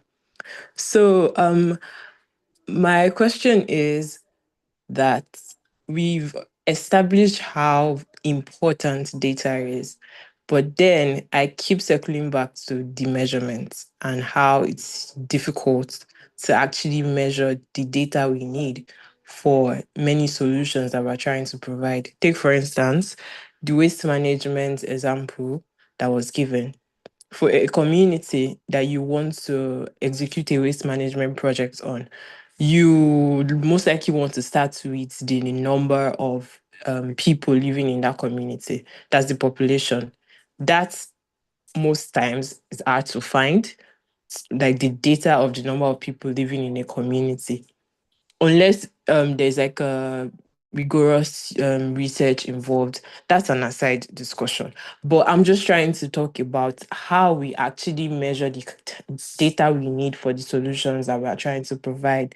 I feel like it's a very critical aspect, and I think from maybe our discussions as the program is going to progress, get more into that. But I just think it's very important, and it's usually difficult when we're trying to provide a solution or just to articulate the problem. Thanks, Arafat. I think that you're absolutely right. And when we come on the coaching session on Monday, you will learn first about the first part of how to articulate data from the art and from the act perspective. Many of you will talk about the responsibility and accountability. So we'll talk about that in the coming few weeks and we'll learn more. But today, I want to give you this Arafat that we've already given a system. And I'll give an example. So when you were in secondary school, right? You would know that in secondary school, for those that are in Nigeria, and if you're not in Nigeria, you have GS1, so they'll call them junior school, and then they'll call this one senior school, right? Already inside that, what they've done there is they've put leaders and ambassador. then the principal and everybody in that school become the governance of that school, which is the partners, right? Now, if I wanted to find out data about that school, if I get to the school, how do you think I'll find the data of the school? I'll first go to the partners, right? And I'll now ask them, how many leaders and ambassadors do you have in this school? They'll now say, oh, in our senior secondary school, we have this amount of people. In our primary school, in our junior secondary school, we have this amount of people. You can now ask them other questions, or you can now infuse that I want to do this training in this place to do this. Is what I've given you today with, first of all, to be able to track data effectively, whatever problem or solution you are bringing, for example, waste management. And we've done a lot of waste management tracking today. First of all, use the ECO of that thing you're trying to do, because it's there you even be able to see that there's a gap. For example, if I want to do waste management, I'll first do how much waste is being generated in this location. If I can't find that anyway, that means I have a job to do. If I then go to the community part, because I still want to bring the solution. So I'm not just focusing on, oh, now that I didn't see how much waste is doing, I'm going to leave it. No, I still want to bring a solution. So I'll go to community. How many people know about waste? How, and all those other metrics we spoke about today in the gap of engagement. You can now see that, community are not engaging a lot when it comes to waste. They're not distributing. Can I do a training around that? You see, you're now thinking more from an ecosystem leader than from a company leader person, right? And I want every African young person to become like this, because it's going to shape the world differently, right? And then when you do the organization part of things, you'll be like, how many organizations are even solving waste?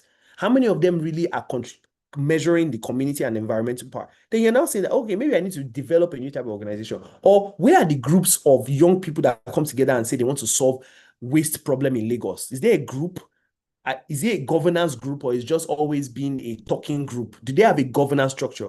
So in Tech for Good Africa, we want to see innovation in technology done, especially through data. So we created these metrics for just the same way secondary school creating metrics to say, here you can find pals. So if you are privileged enough to join our partners level, and you are in the conversation of partnership level with us, you will see the high level of where we're trying to go with this. If you're an ambassadors and leaders, you already be hearing this new thinking, these structures that we're giving, these E equals MD cube metrics, the echo metrics. You're able to say, okay, as a leader or as an ambassador, I will embrace this and start to use it in my life. As a leader, I'm going to use this and execute it. I was saying to my partner yesterday that she's going to speak at different places. How come you're speaking in those places and not using the things we teach you in Tech for Good Africa as a leader? I was telling her, like, you have to do that. You have to, when you're speaking to others, so that, because as a leader, you must execute and introduce this thought and mindset to other people. So I'm giving you that as to measure data. Use the ecometrics first. Use that as a structure to measure data, right? Is to ask yourself the question and see the gap. But by the time we do the training every Monday, and please don't miss that. Tell all your friends, don't miss the coaching, because if you can get this from me in this short period of time, think about what I'm teaching you in the coaching on Monday. Last week, I thought about finding strong problem to weak problem. You might think that is nothing, but trust me, even in your personal life, some of the problem we are calling strong problem, they are probably one of the weakest problem in your life. And the one you're not focusing on is probably the strongest problem in your life. Using the right analysis to do it will help you see that, look, this problem is not as strong as you are. What the devil is trying to do is portraying it to you that is a big problem. Just like trying to tell Jesus that he should eat bread, turn stone to bread. Why? Because he was trying to tell Jesus that hunger is his biggest problem. But actually, hunger is not Jesus' biggest problem. Is that the people that were hungry and thirsty for the God were his biggest problem. So you see, the biggest problem was people that were not him. So it might be that you might think your personal problem is the strongest problem. It's not. The problem of the nation might be affecting you, but you don't know. So that coaching alone will help you to shape your mind. So when you come on the next session, I'll show you more about how to drill down into finding, into doing this research, into doing data more effectively that can be impactful to our nation. All right. And I've told you to go play with the Echo platform. Look at how it functions, because through the Echo platform, we're shaping that new way of seeing data for a location. Why? Because it's real time. As you're adding data into there, you're adding data for everybody. As partners are adding data to you, they're adding data for everybody. As you're adding it as a leader, you're adding for everybody. As leaders are engaging ambassadors. So it's real time. So it's like a new type of social media, but it's focused on data. Would you specify how can we collect Echo and ESG data? So Echo is for Africa. I've said it a lot of time. Barclays tried to buy Echo from me in 2014 for £50 million. British Council came to me as well. and offered me 100 million pounds for the eco concept. And I turned them down. And they said, why? I said, because I'm taking it back to Africa. My African people will be the one to initiate it for you people to now take it. There's a particular power about inertia. If you study physics, the first place where something starts will determine the momentum of how that thing moves. Who knows physics, yeah? So if I take a rubber ring and I stretch it and I fire it, is where I stretch it to that will be the impact of the hitting, where it hits, right? So if it came from the Western people for us to see echo, you just be like, it came from them again. But if it came from Africa, where is our natural resources, bro? We are using echo now. Where is our gold? We are the one that started it here. So there was a reason why we did this here. So how can we collect echo data is what we'll be showing in the training session for Monday, right? How do you collect echo data? I love ESG and I love the metrics that have been brought from ESG, right? But the work I'm doing now, I was telling my spouse the other day, is that we just got an advisory board that we paid from, we got funding from Bill Gates Foundation, over $1.5 million, to fund an organization to help us bring in all the metrics that exists at the moment and shape it for Africa. So from the Iris Plus to the SRI, all of it that why did I just forget his name now? The leader showed today, because he's no more an ambassador. We're bringing them together and shaping one for Africa. But imagine I'm sitting in that meeting, I'm sitting in that collaboration. Don't you think I'll be bringing Echo to them to make sure that they use Echo as a metrics? So yes, we'll learn more about how to collect more Echo data, and I'll tell you how to use the Echo platform to do that, so that they said climate issue compounds. So we want to compound data together. Yeah, so I'll show you how that is done, and I'll show you how to use it, and together we'll start shaping something together. And from which organization? How can I build my mind with ESG data? Bahilu. I think I shared a lot of ways of how to shape your mind today, and I hope that when I share this presentation, you will learn more about it. It's insightful, and you can always go and watch this video back on YouTube again. The depth of insight. Thank you so much. That's amazing. Wow. I'm really inspired.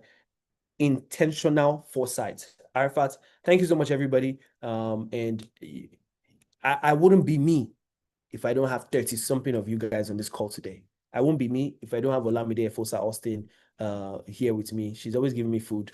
I won't be, and she's always giving me money too. I won't be here if you guys are not empowering me to do this mission that I have for Africa. But if you were not even here, I'll hold on to my Father God to make sure that I change the economy of Africa. So thank you, everybody, for spending this extra time with me. God bless you all. See you guys on Monday. See you next week. All right. I think that's a great part. Way my best session so far. 100%. I said the same as well. It was super engaging, and like Arafat said, it's the depth of insights for me every single time. And yeah, it is a joy that we get to enjoy that time and time again. Awesome. Thank you for the kind words. I will go on and just take a picture real quick so it goes down in the annals of history. That we had a session on Valentine's Day and you chose to love intellect as importantly as you'd love your partner. So yes, Lois, a lot to unpack. I recommend you go by your notes when you've rested. So let's turn on our camera real quick. And with that, we will bring the session to a close. All right, I see you at DME Sophia. Thank you. Let's turn on our cameras. Mohammed Sanusi. Mohammed Sanusi. You are thinking of data. The way you are standing is like you are thinking of data really. You're like the data of my life. Oh, Bahilu. It's only your forehead we're seeing. Okay, there you are. Love it. Why is it that the men who join and they're not smiling? They're just frowning. Is it that the data of your community? I love it. Where are all the ladies now? Why are we having all these men? Where are the ladies? I do funding for women. Adeyemi, you left after I say where are the ladies? Yeah. You know something? You will know that ladies, they went to go and wear their wig and their everything. You will know. Even Olamide that is here with me. When she was there, I saw her in my eye. I saw her. She wore it, everything. I saw it in my eye. So I think Nifa's emperor went to wear her wig and her glasses. I definitely knew that. And Teresa as well went to wear a wig. She didn't wear glasses, but she went to wear a wig. I saw it. Nifas, where did you go? Where did you go? Don't run away. Come back. He says busted. All right, guys, I'm waiting to take the photo. Where's everyone? And where's the other guys? Louis Moses. Louis Moses is a lady. I thought it was a guy. Lois. It's Lois. Oh, Lois. Oh, love it. Love it. You will see that ESG people, they're always wearing glasses. See, how many of us check the data of the population of people wearing glasses in this call? Is a data to capture too. The people in ESG always wear glasses. All right, no more people coming up with pictures. All right, we'll take the ones that are available. All right. I always do thumbs up. You can do whatever you want to do. Are we ready? 3, 2. Ayodele. Hey, let's come on. Welcome. Did you do your makeup? All right, are we ready? 3, 2, 1. Thank you, everybody. Got that photo? Lois, it's your own. Your peace sign was the best. Next week, I'll do peace sign. I'll do peace sign next week. All right. Bye, everyone. See y'all. See you next week. See you next on week. the mentoring session and next week, Saturday.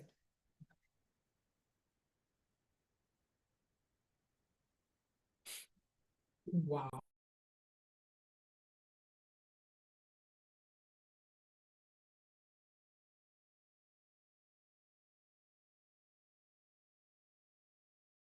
Not true. Yeah.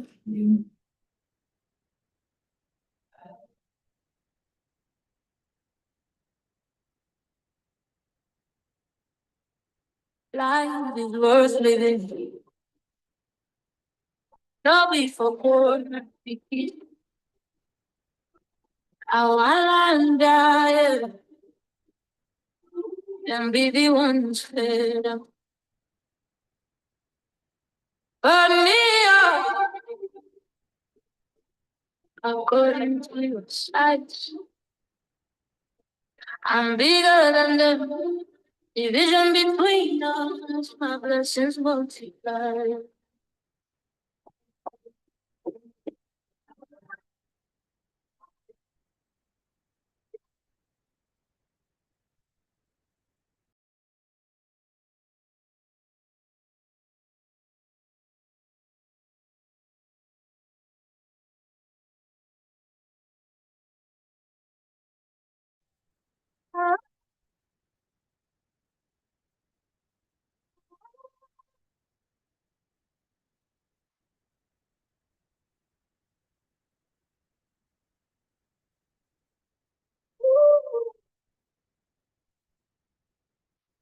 Migrating a website doesn't have to be hard.